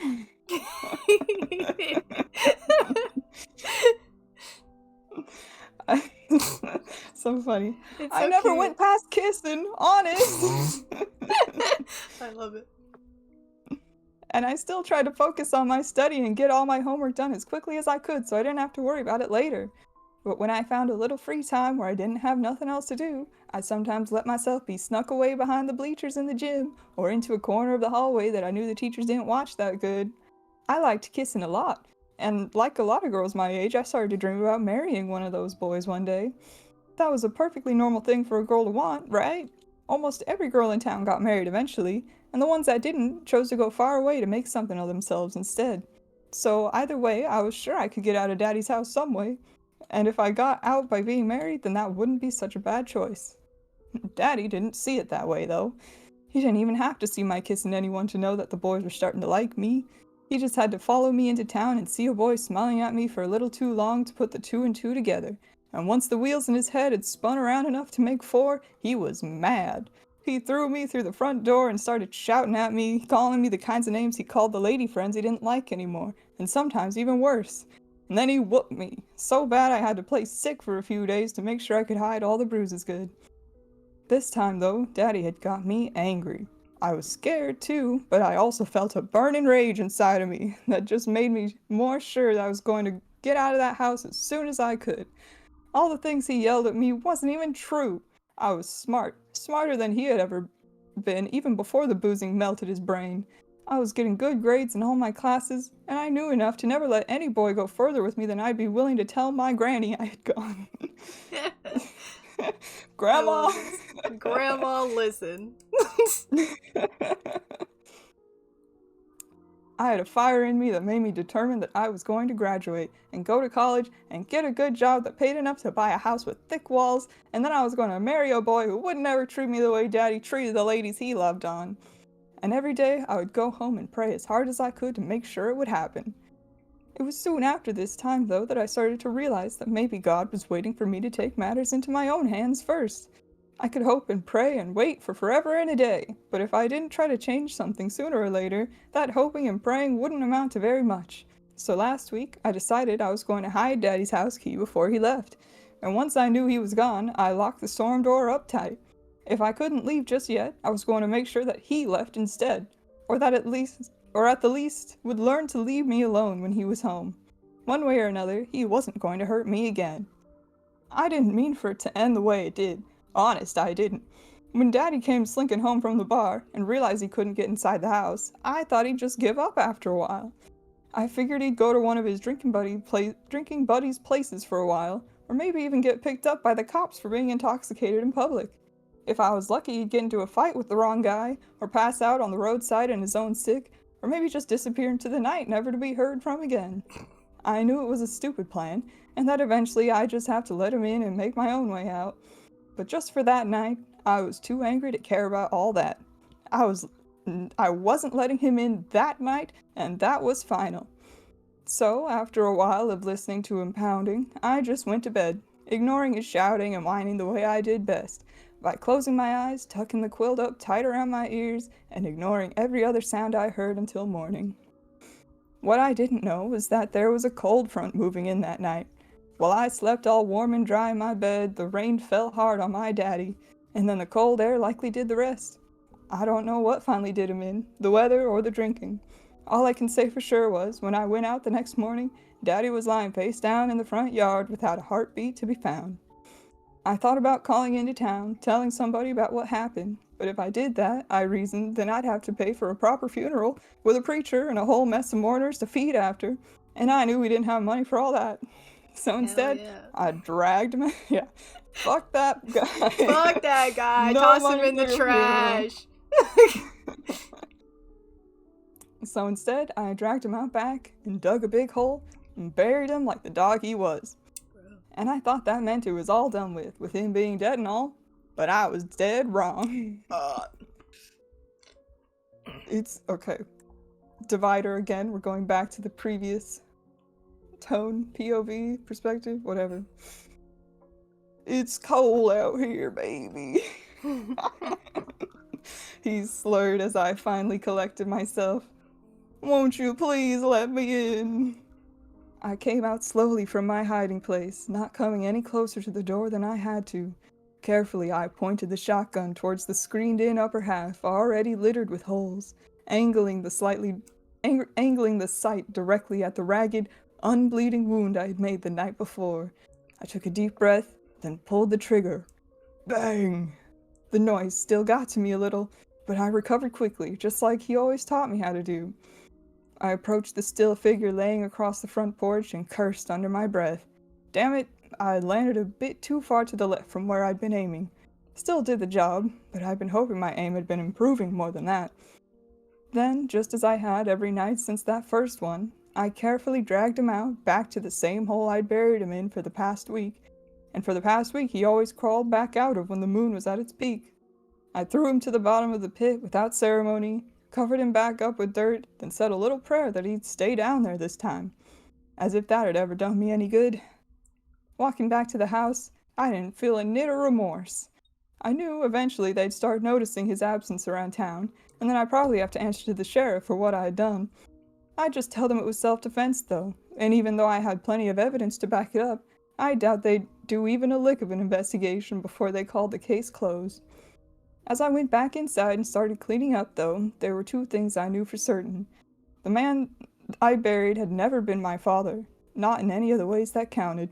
And regardless of who he'd once been, whatever that thing was I shot tonight, I knew he wasn't even my daddy anymore. The end. Whoa. I like that. That's crazy. Yeah, I like that she just has to chain kill her zombie dad every night. Chain kill. Yeah. It's great. I liked the dialect options. It was I know. It was really cool. Yeah, it reminded me a lot of another there's this scary story creator on YouTube that I like, and she narrates her stories with a southern twang. So I was like, whoa, this is just like I'm that. just like her. That's cool. Oh my god. I love it. Good show. Good show.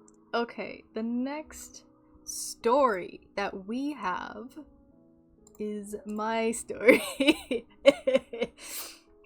Yikes. I'm gonna read my own story. Let me find it.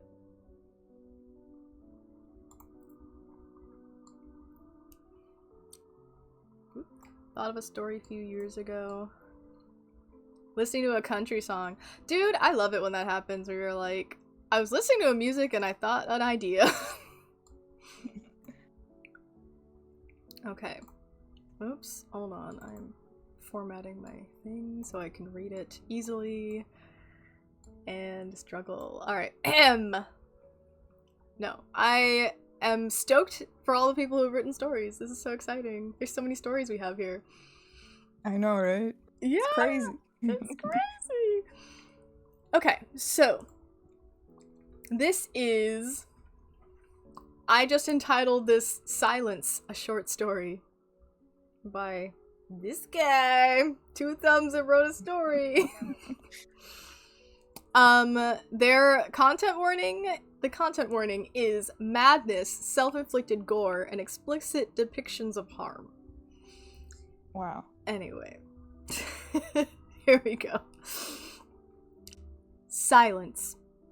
A deafening, awful, clawing silence that seemed to leave one's ears ringing. The silence of isolation. The silence of fear.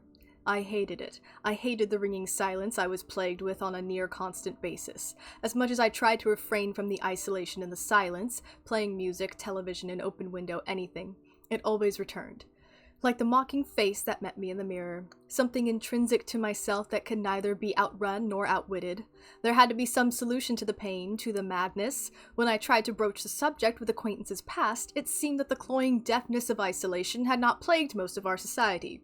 Rather, I hadn't met a soul who could commiserate with my dilemma in all my years of suffering prior. It was in such a state as this when I was driven to epiphany. One night, as I lie awake, unable to sleep due to the loudness of the quiet around me, I rose from my bed. I may as well, since the calm oblivion of rest seemed to be taken from me by my own isolation and damnable silence. I rose from my bed, and for a moment, a brief but entirely significant moment, it quelled. The silence had dimmed to a pleasant nothing. Though the moment had passed as quickly as it had come, and I once again was tortured by the taunting screams of silence once more. I lay again, attempting to find some semblance of peace in the cacophony around me as I strained my mind to isolate what had granted me my moment of reprieve. It was some weeks later that I again found that the silence had stilled for a moment. Desperately, I observed myself, my settings, to find what could be my only salvation from this maddening silence. In a moment of near mania, I had found it. The deafening noise was coming from the walls themselves. The walls! I had never considered that the pain might be from outside myself, nearly coming to the conclusion that it was merely an illusion of my own mind. And yet, as I drew closer to the walls around me, I could hear the intensity of the awful droning coming from them, trying to discombobulate my mind and weaken my constitution. The walls, the walls, the walls. I must need cover the walls. If I am to have any peace of mind for even the briefest of moments in this world, then I must need cover the walls. I agonized for days on what material could block the frequency that plagued me so. Anything and everything at my disposal had been utilized, day after day after day of trial and nothing but error, until one small square inch of the wall had been covered. And when I brought my ears to the inch, straining to listen for the accosting waves to enter me again, I was met only with peace. In my moment of weakness, I'm almost sorry to admit, I fell to the ground and wept with delight and relief that my suffering was now only a matter of covering the walls, before I was to be at peace, before I could rest. Slowly but surely, as I did not want to bring myself into physical weakness before my task was completed, I worked on the blissful covering of the walls. Day by day, inch by inch, the walls were covered in a thick material that brought me my salvation. The work was grueling, but every night I was kept awake by the howling silence that had wanted to keep its hold on me. I was reminded why I needed to go on. And as much as it may have pained me, every inch that was covered dimmed the silence, for which I was entirely too grateful for. Half of the walls had been covered, halfway, and the goal was in sight. One night, as I take what little rest I can from the awful noise and laborious work, trying to let my body recuperate as well as it can before the next day, I sit on my bed and stare across the room at the uncovered walls. The longer I stare, the longer the room seems to shift and warp, though whether a feature of the darkness or interference from the cacophony, I could not say. In the midst of the warping darkness, the room around it almost appearing to melt and shift in ways unknown to the physical realm, was an even darker figure. The figure sat in the same position as I, though as if the skin were made of shadows themselves. The first feature I'd been able to place amongst the shifting scene were frighteningly bright eyes, staring right at me. I was nearly frozen in place at the discovery, the deafening silence only growing louder and more aggressive as I did so. Who was this spirit? Was it me? Was it the cause of the silence? If so, what had I done to cause its malignant presence in my home? I tried to cry out, to demand answers, though I find that my own voice pales in comparison to the silence. I scream louder, louder until my throat burns with a hoarseness that feels as though I might be unable to speak for weeks. Still, I am unheard. The shadow stares and stares, unblinking and unmoving amidst the kaleidoscopic background. I was unable to move, forced to remain in the shadow's gaze while the silence howled on around us. The night only ceased once the sun had begun to rise, the few slits of the window still uncovered revealing the rising star and melting the shadow figure away. Though I knew that my time was limited, the silence was not done with me just yet. With a newly invigorated fury and drive, I set forth to covering the walls once the figure had released me. I worked as long as I could for days on end, no longer attempting to find any semblance of peace or rest until I collapsed upon my own work. Those moments of fitful sleep were now plagued by the shadow. I would awake to find the beast sitting on my chest, looking down at me in contempt, or pacing unendingly from the darkened corners of the room. Not even the sun was able to grant me respite in this unending, unyielding battle of spite betwixt me and the shadow. The work became grueling and my body was weakening. As I continued to slice pieces to cover the walls, I found myself shaking and barely holding on to consciousness at times. I wished to rest. I wished for peace. And yet, whenever I saw the bright eyes of the beast espying me from afar, I knew that the suffering would only truly end once my task was complete. I only needed to continue. The shaking had been awful, my muscles weakened, my grip often slipping from my tools as I prepared more covering for the walls. There was a rhythm to it, to the work. I quickly fell into listening to the mild musicality of the drudgery, which felt like the only thing to keep my mind from fraying even further between the deafening silence and the haunting eyes. Slip, slip, pull, press to the wall, smooth out. Slip, slip, pull, press to the wall, smooth out. Slip, slip, pull, press to the wall, smooth it out. I found solace in the song of it. The song that dulled the silence. Focusing on the song distracted me from my ailing body, my near physical inability to continue the work that would save my sanity. The song, the song, the song, as I felt as though I was near to working my fingers to the bone and succumbed to a forced rest as I fell from my place to the floor yet again, though this time I could still hear it, as if it were still working, even if I were still working even as I slept. Slip, slip, pull, slip, slip, pull. Still more days went on, and the task was nearly complete. The shadow still crouched and stalked like a wild dog might watch prey, though for the most part left me alone, so long as I did not sleep.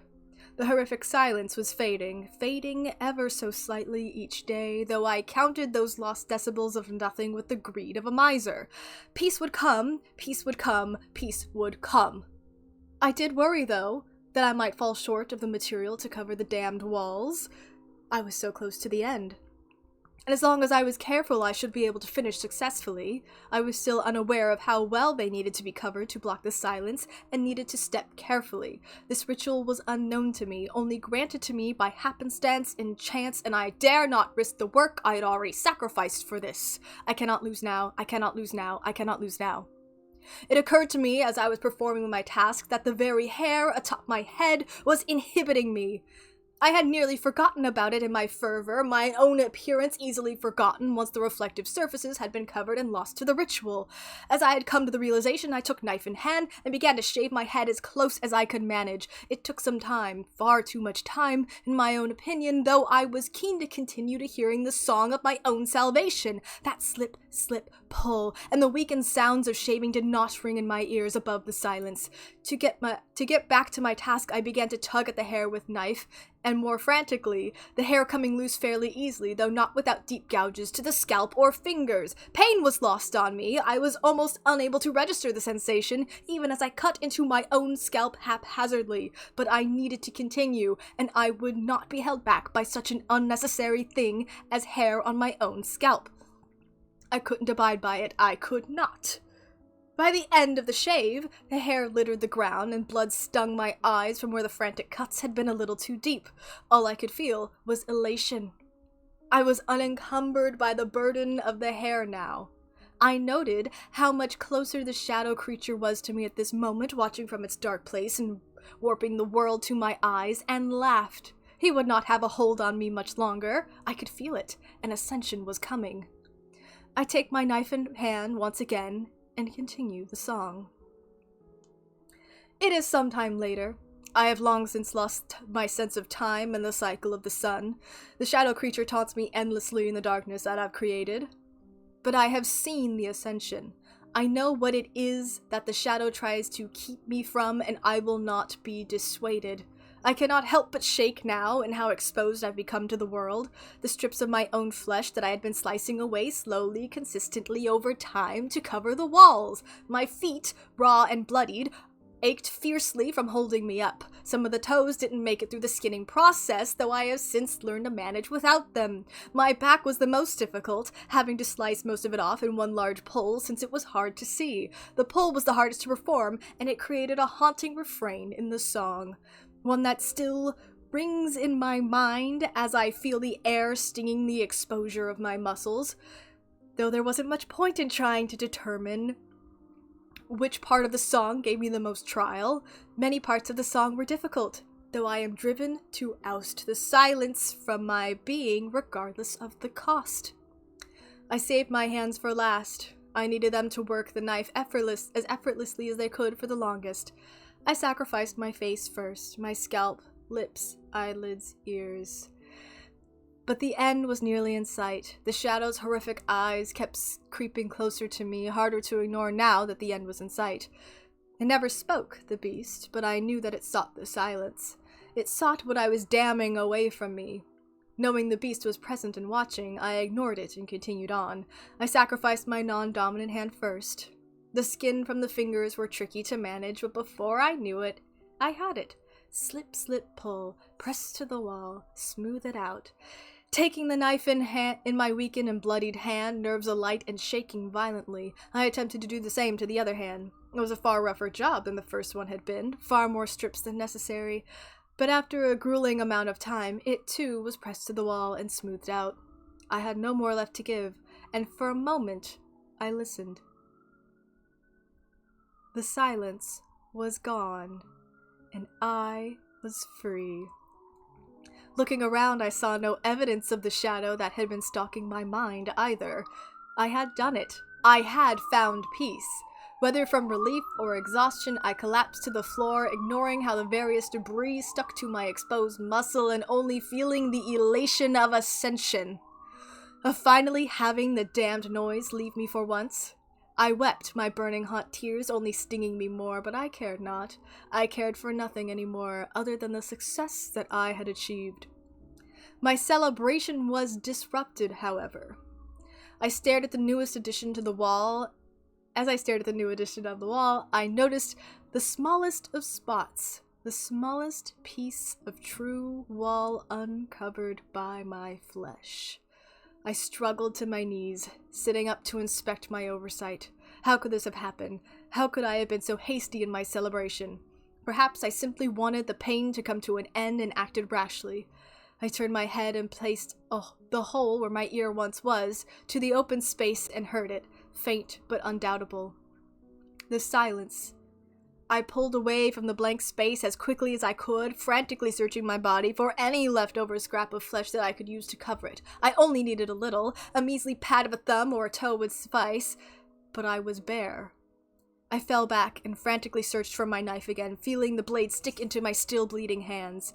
I turned back to the spot, prepared to cut my tongue if need be to achieve an end to the deafening silence. And yet, when I looked back, I saw in that spot I had meant to cover was a looming bright eye from the shadow. It watched from beyond the walls of flesh. And for the final time in my existence, I succumbed to my wounds. The end. That was crazy. That was very My guy cool. also cut off his ears, which is why I thought ours were similar. And the rest of his body. He cut off all of it. No more body parts. Yeah.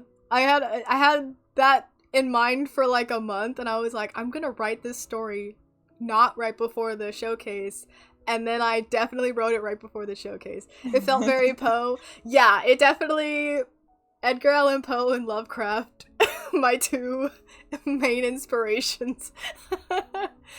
Oh. Yeah. It was good. Wow. Wow. All right. I hated it. You hated it? You were quiet. Because I'm literally nauseous. I hate anything like cutting skin. Yeah. That's so it's like it's good because it's supposed to be. No, I also hate so cutting skin. It's pretty freaky. I was telling Caitlin about this earlier because we were talking, and I was like, "Wow, mine's gross."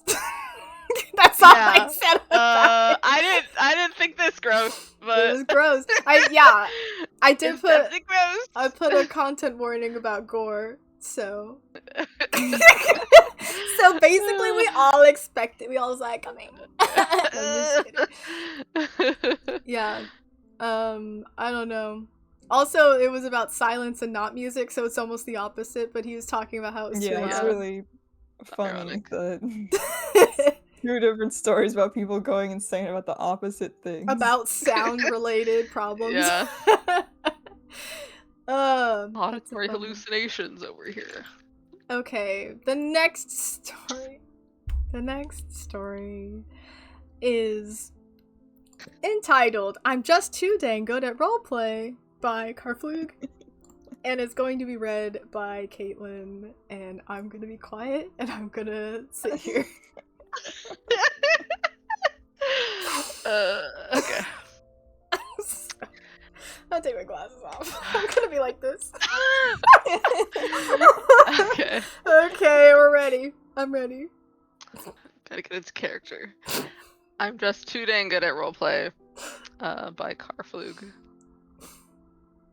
All her world had shrunk down to the bright glow of her computer screen. It was a comfortable escape, and her life lately had been needing one. The job interviews had dried up, the future was a blank waiting page, unclear what was on the horizon. For almost 3 weeks now, that void had been completely filled by him.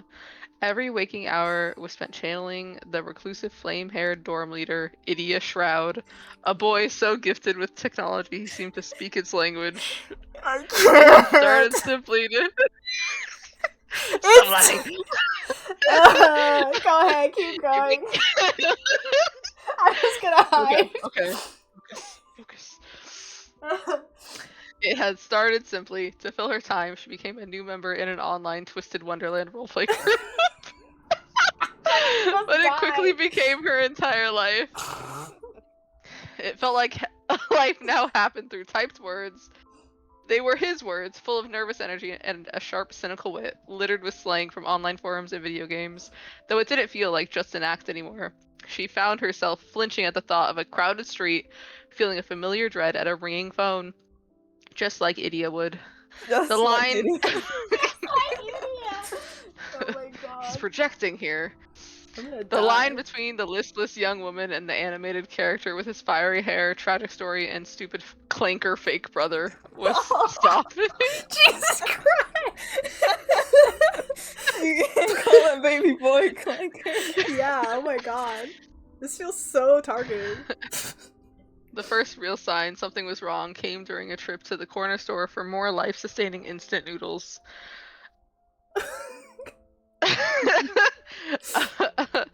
The sun outside felt too bright. The sounds on the street were too loud. She entered the store. She kept her head down, her earbuds in, determined to interact with the least amount of people possible, and headed towards the instant ramen aisle.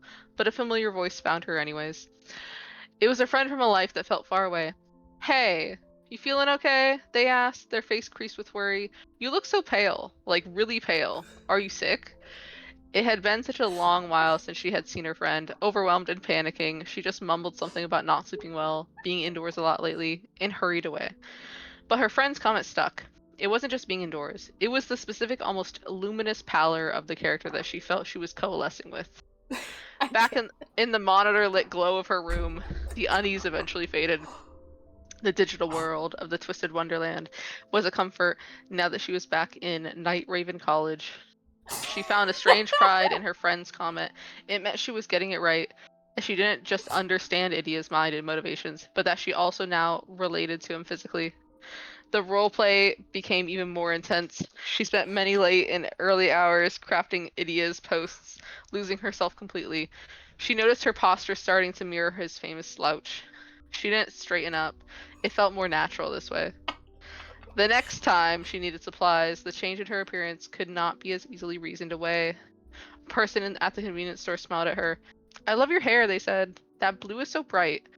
Her hand flew to her head. Her own hair, a plain dark brown, was now streaked with a shocking electric cyan. In the reflection of the glass door, the truth was undeniable. A cold fear settled in her stomach. This was different. This was her body changing. At home, she faced the mirror under the harsh white light. The blue streaks were real, not just a tired hallucination. But it wasn't the change in her hair, but her eyes that were the most frightening. Her ordinary brown-ringed eyes now had a faint, glowing, bright yellow ring around the pupils, bleeding into her irises. Though her sclera was still white, she wasn't malnourished or jaundiced. She was changing. The face looking back was a mix of her own and his. Panic beat in her chest like a wild bird. But underneath the fear was a dark and thrilling sense of fate. She didn't know why, but she felt like this was always going to happen.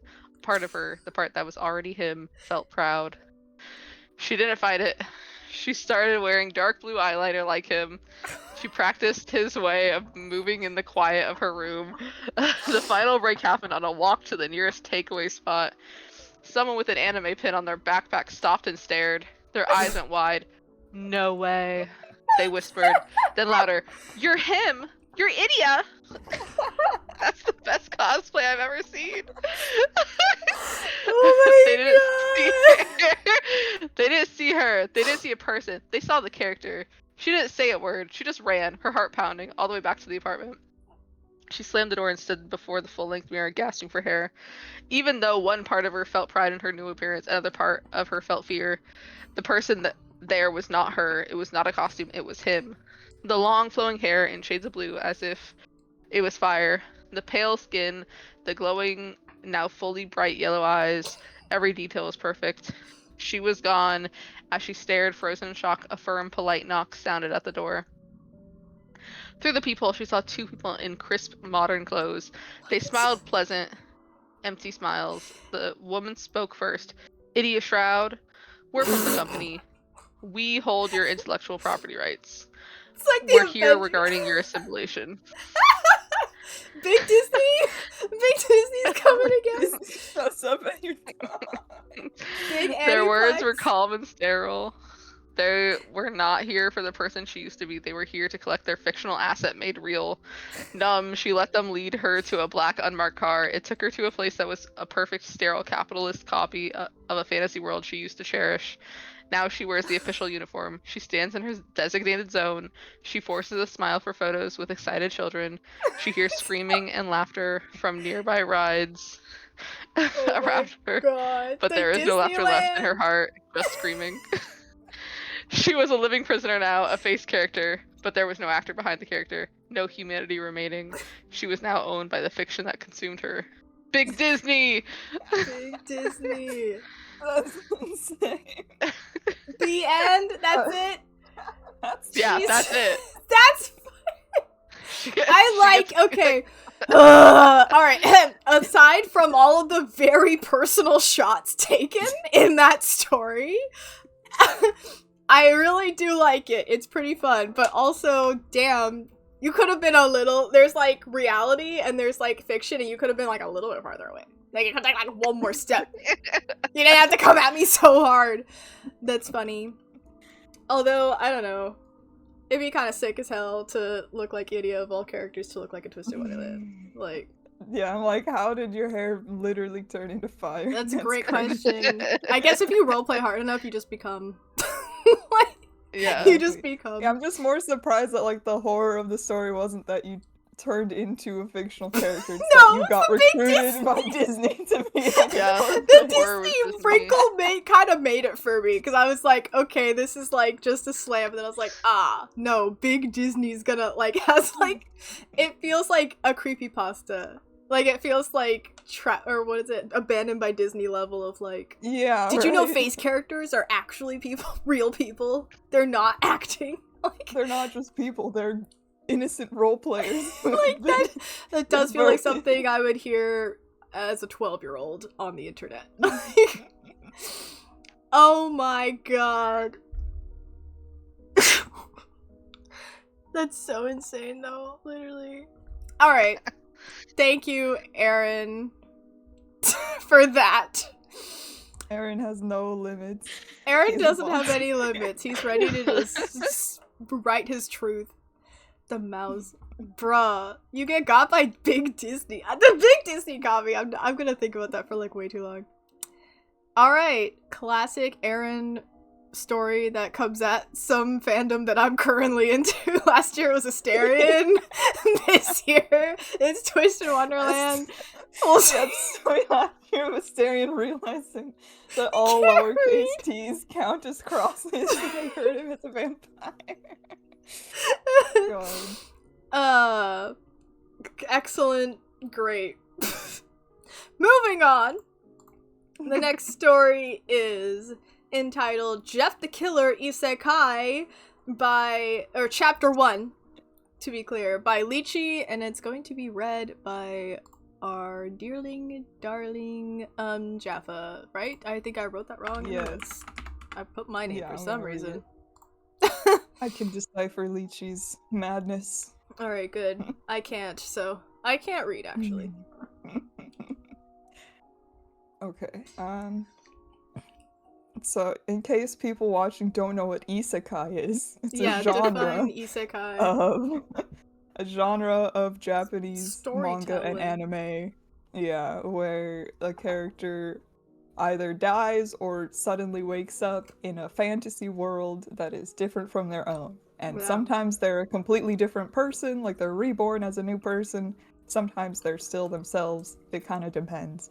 But it's all about suddenly showing up in a fantasy world and being like, transported to a strange world. Yes. Yep. Usually via truck hun. Yes. Lots of times they get hit by a truck. That's how they which is like so scary. Magical world. It's apparently the top way to die in Japan. Apparently truck drivers are fucking ruthless and relentless. Chase you down. Okay, Jeff the Killer Isekai Chapter 1, trigger warning, mild blood and gore, because it's Jeff the Killer. Because it's Jeff the Killer. A friend of the pod, Jeff the Killer. Yeah. This is good, because we didn't have a new Jeff the Killer Slenderman installment from L. No, I didn't. We get Jeff the Killer Isekai instead. Uh-huh. It was like any other night at the Slenderman Mansion. We all know about the creepypasta lore, guys. I'm not gonna explain it. I'm just jumping into it. You just had to be here last year. Or the year before, whenever we did that. There'll be context. I'm gonna trust that there's context clues. We'll see. Just as gloomy and deep in a maze of forest that only the not like other girls of girls could make their way to. Jeff the Killer sighed as he stared at his collection of bloody kitchen knives. He had to admit it, finally. The bloodlust just wasn't as deep in his heart anymore. Oh no, he lost his mojo! He was getting older, and even though he was forever an ambiguous, legal or maybe not legal teenager. Maybe I need to admit it, Jeff the Killer mumbles to himself. I'm old news. Jeff the Killer lets his mind wander, thinking about any jobs he could even get with his very violent, resume? Yeah, if I can even call it that. Maybe Dead by Daylight is hiring? Jeff the Killer edgily sharpens his knife collection, using real human blood of his victims as medium to make the grit slurry on his grindstones. This is important to show how violent and edgy Jeff the Killer is and how crazy. Edgy. The knife sharpening ritual always helped Jeff the Killer think. Or rather it would if there wasn't a crazy loud anime opening sound and beeps, like the sound that a mirror made of sparkles being opened every 10 seconds. That a mirror full of sparkles makes the sound of that? Okay. The sound of a mirror full of sparkles and an anime opening. What is that annoying sound that all of those normal girls in that like pink or whatever would like? By the way, I'm totally not into those kind of girls. I'm only into scene girls with small chests and wear black eye makeup and dress in fishnets and baggy band t-shirts from cool bands like Iron Maiden. I love this! This is like a time capsule. Oh my god. Jeffy, have you played this game? The room grows darker and colder as tendrils of black leak into the room around a tall figure with a pure, white, chiseled Chad face in a black suit that has not even the idea of a wrinkle on it. This was accompanied by the most bright romance otome game music, which honestly kind of kills the vibe. Slenderman, please stop calling me that. My name is Jeff the Killer, and my pronouns are Jeff the Killer. Also, what is this disgusting racket? Jeff the Killer grumbles. Jeff the Killer every time! The whole phrase! Okay, this is so good. Slenderman bitch slaps Jeff the Killer. Don't ever talk to me like that again, Jeffy. Anyways, one of your lady friends left this before I returned her back to her natural habitat of her parents' loving house that she hates for some reason.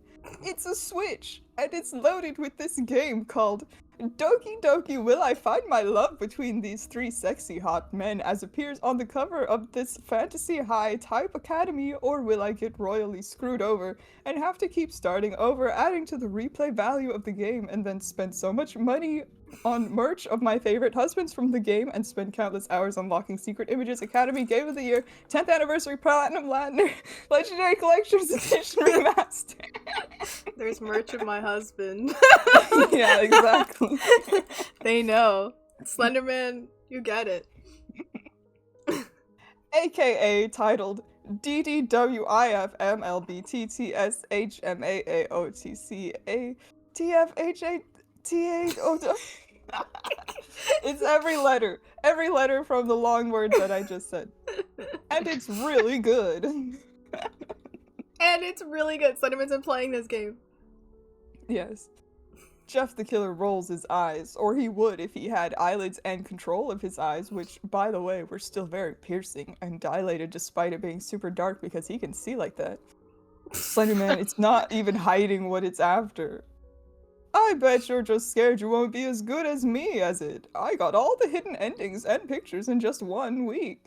Slenderman, you kidnap children for fun. That's probably why you're good at children's games. Slenderman appeared offended. First of all, I will kick you out of the Slender Mansion. Second of all, this game is rated 13+, so no. Jeffy, just play it. To be honest, I think lately you've been hung up on the fact that Winnie the Pooh is scarier than you, and you need something to get your mind off of it. If I agree to it, will you get out? Yes!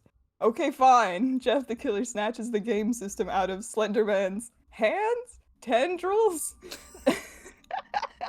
What is But it? it's funny, because that's what you were saying on the stream last time. Yeah, Like, we were talking about whether he has Slenderman. hands. Apparently nobody knows if Slenderman has hands. Google said he does have hands. Like, they were like, yes, definitively. And as quickly as the darkness crept in, it dissipated. Jeff the Killer looks into his pale, slightly moist, and clammy hands and starts up the device. Jeff the Killer powers on the device and is immediately blasted with the title page music. He presses New Game to start. Enter your name. My name? Jeff the Killer's 2 characters too long. Jeff the Killer suddenly has a dark idea. It's like a bright idea, but instead it's made for Jeff, who isn't very bright. He types in Jeff the Killer, removing the 2 spaces between Jeff and the killer. One word, Jeff the Killer. Yeah, 1 word, Jeff the Killer. Wow.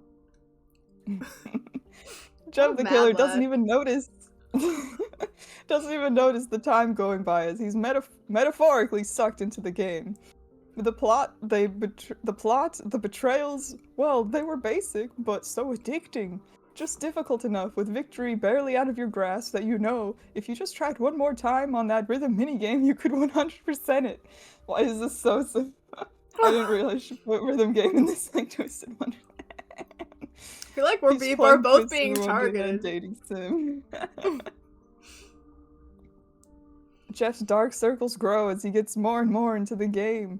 That crowning feeling as you finally win the hearts of each man, and even side characters become more affectionate towards you. Jeff the Killer had never felt anything like this. After some time, he gets all the endings and secret endings. He even figures out how to get old events that have passed. He can hack it. He hacked the game. Oh, my ghost.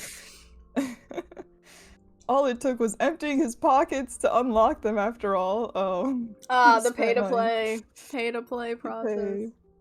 Jeff the Killer looks at his phone with a crack at the corner he refuses to fix because it showed how broken he was on the inside. Edgy. He's so Only edgy. 6 days and 23 hours and 59 minutes. Take that, Slenderman. Beat it 1 minute before Slenderman. As he was ready to lay to rest on his bed, the screen suddenly lit up again. Jeff the Killer glances over, his forever smile lit up by the text on the screen. Unlock a secret route that only true fans can only play? This was rich. An ending only true fans could play? Slenderman would be so jealous he might even hand the mansion over to Jeff the Killer. Jeff the Killer mansion, yeah, he liked the sound of that. Jeff the Killer quickly presses yes, and the room before him suddenly started spinning. Jeff the Killer thought that perhaps he pushed himself too far and now his body was claiming its promised sleep as revenge. Jeff the Killer blacks out.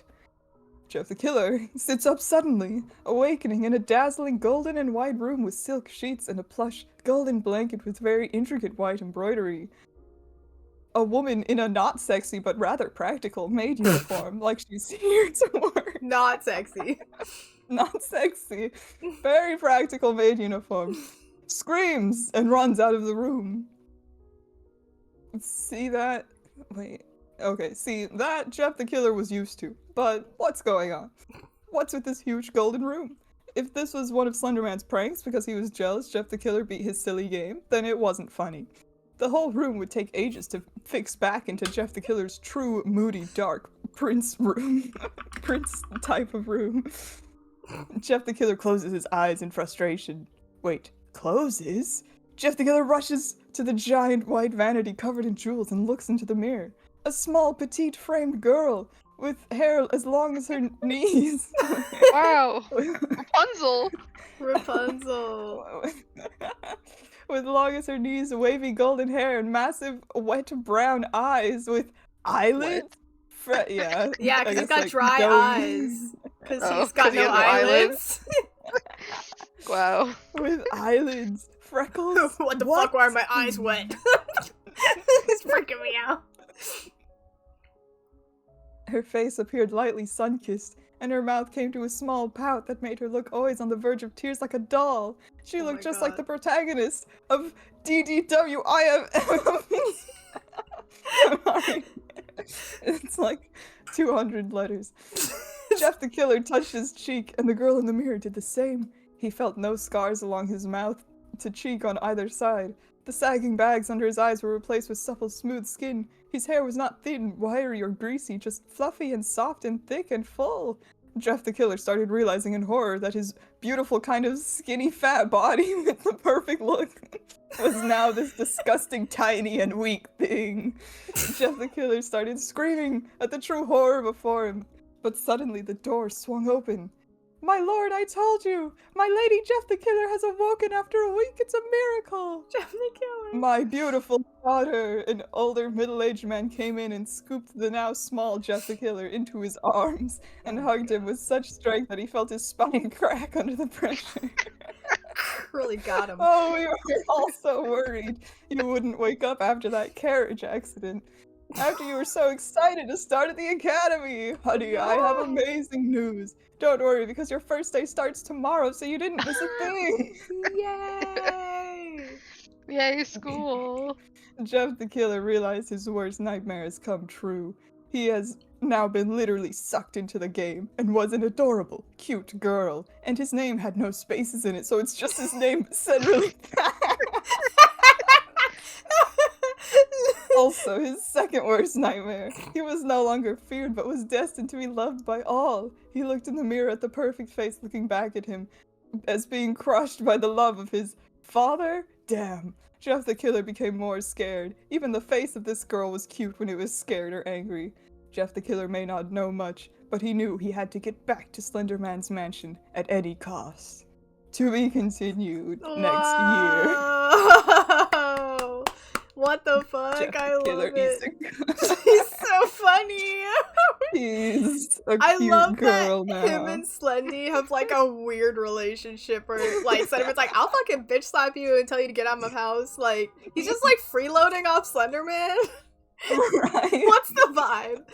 Also, we just, that's so funny how edgelord he is. He's so edgelord. He doesn't like other girls. He doesn't. He's He not only like likes other girls killers. who are not like other girls. Yeah. Only girls with this very specific, like, look. Very not generic. Yes, the 2010 scene girl The look, 2010 because that's scene what girl. everyone was thirsting after Jeff the Killer. Yeah, that's great. What the fuck? I love it. It makes me want to write more of my Jeff the Killer. My Jeff the Killer's, like, Slenderman stuff was so dramatic. I know, right? And this is also dramatic, but in a very different way. I love that. That's actually insane. Yeah, it was good. Good job, Thank you, Lychee. Lychee, Last minute for writing that. submission. I loved it. I had such a good time. The whale gotcha, like... Only true whales can play this. I mean, true fans. That's so funny. Oh my god. Alrighty, so with that one, that was our last story showcase submission. Yeah, so we get to pick who won. Get into you have a voting. Slenderman? Don't you have a Slenderman? Oh yeah, I do. Yeah. It's right here. There he is. There he is. Oh, baby. Yeah. Put him on your face. Slenderman on your face. I gave that to Evelyn for her Halloween present. Yes.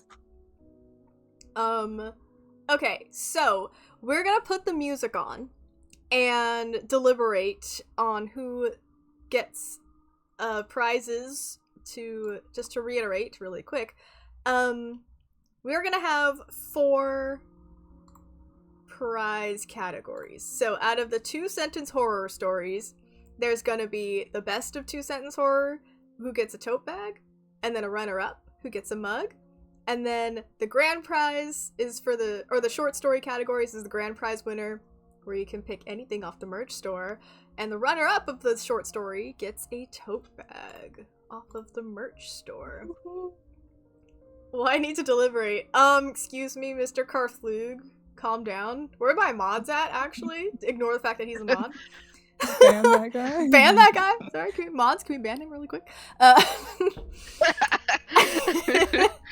Writing very personal stories about me. Okay, we're gonna put the music on. We'll be back. It shouldn't take too long. But Are we gonna do the audience pick with a little poll? we did an audience pick. Yes. Was that? Yeah, we can set that up real quick. Yeah, we could set that up. Can you guys set it up as a mod? Or... Yeah. Ooh, Well, okay. I was gonna make a straw poll and just link it in the chat. Oh, that's better. Do that. I don't remember how we did this last year. Yes, so we'll have an audience pick, which is just for fun. We just get feedback about which ones you guys like the best. Your voices will be heard, but they will not affect the They final. don't affect anything else. It's like its Just for own fun. thing, and that you can be But like. it means you can vote for our stories too, because we're not Yeah. normally in the prize pool. Yeah, our stories can be voted for if you wanted to. It better. Caitlin's body tea Slenderman. That's so funny. It's so funny. Okay. All right, we're gonna start deliberating. I'm gonna pop some music on that we used for hold music, and we will be back soon. So deal with that. Among the fields of straw and stover, collecting till the workday's over. Time's a gentle stream, longer than it seems. Patient is the night. How I long to see her face now, her starry moonlit gaze now. I know she's never late, still anxiously I wait. Patient is the night.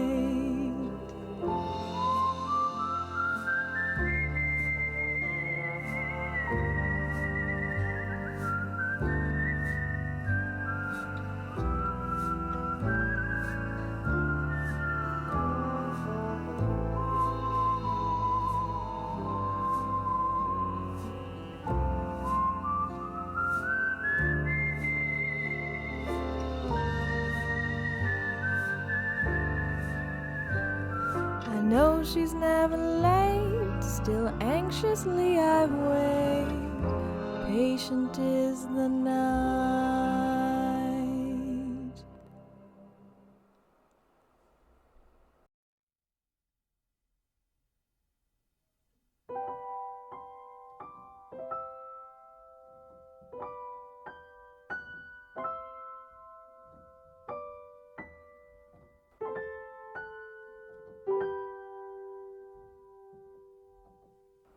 One is a bird, two are the trees, three is the wind in the leaves, four are the stars, five with the moon smiling down upon thee. Six are the fish, seven the reeds, brushing the soft-bellied breeze. Eight are the roots, firm in the ground, deep as my love is for thee.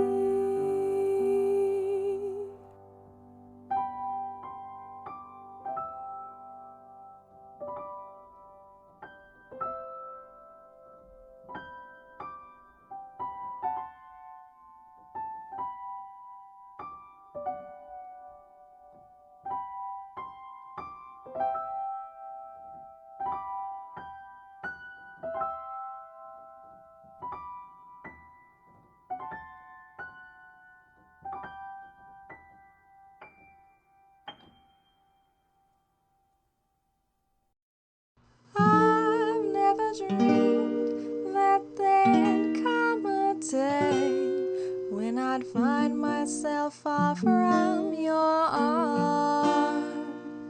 Now that I am, I can hardly stand not to be near your sweet southern charms. Send me a peach from old Georgia, down where the Savannah flows. If I could have one bite of Georgia, I would feel right here at home. I miss the shady old lanes there, walking with you by my side. Just send me one peach from Georgia, just so I know you'll be mine. I hope that you won't forget me before my road leads back to you. Though the winter may bring the whole world to its knees, the spring shall return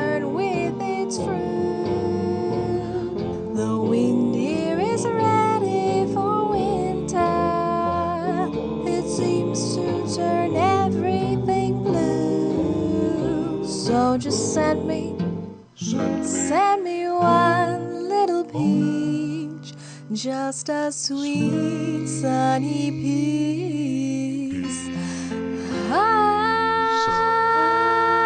you.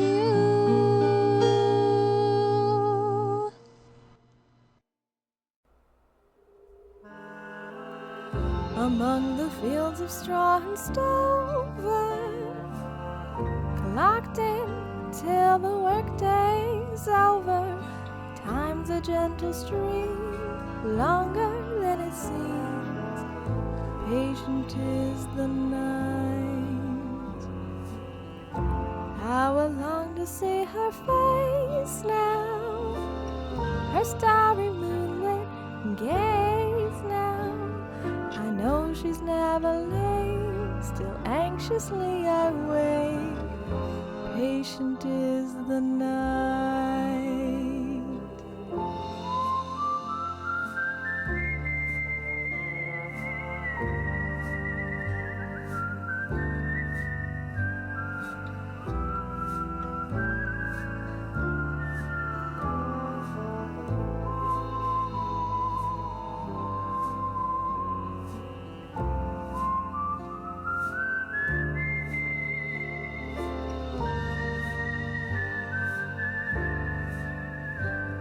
I know she's never late, still anxiously I wait. Patient is the night.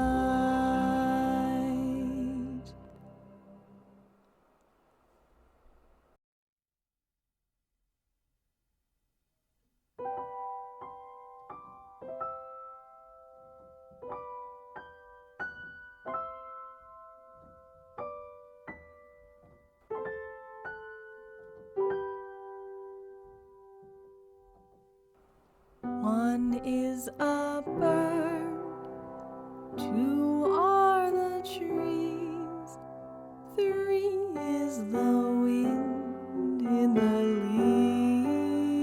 leaves, four are the stars, five with the moon smiling down upon thee. Six are the fish, seven the reeds, brushing the soft bellied breeze. Eight are the roots, firm in the ground, deep as my love is for thee.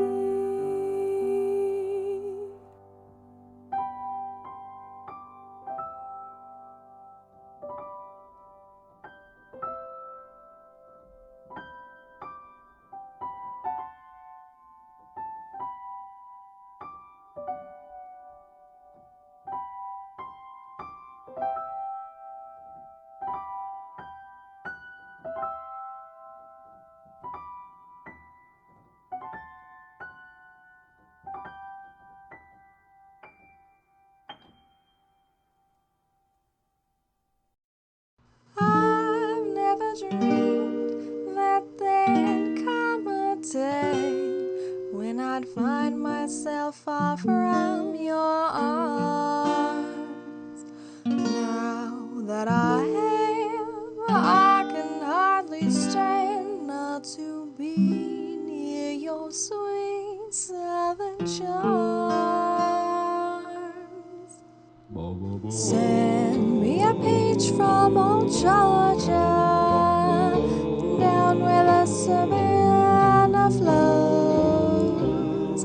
If I could have one bite of Georgia, I would feel right here at home.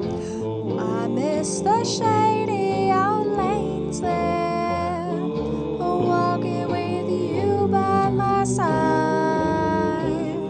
Just send me one peach from Georgia, just so I know you'll be mine. I hope that you won't forget me before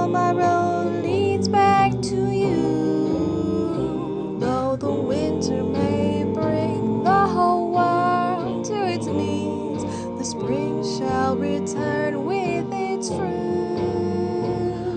The wind here is ready for winter. It seems to turn everything blue. So just send me one little peach, just a sweet sunny piece of you.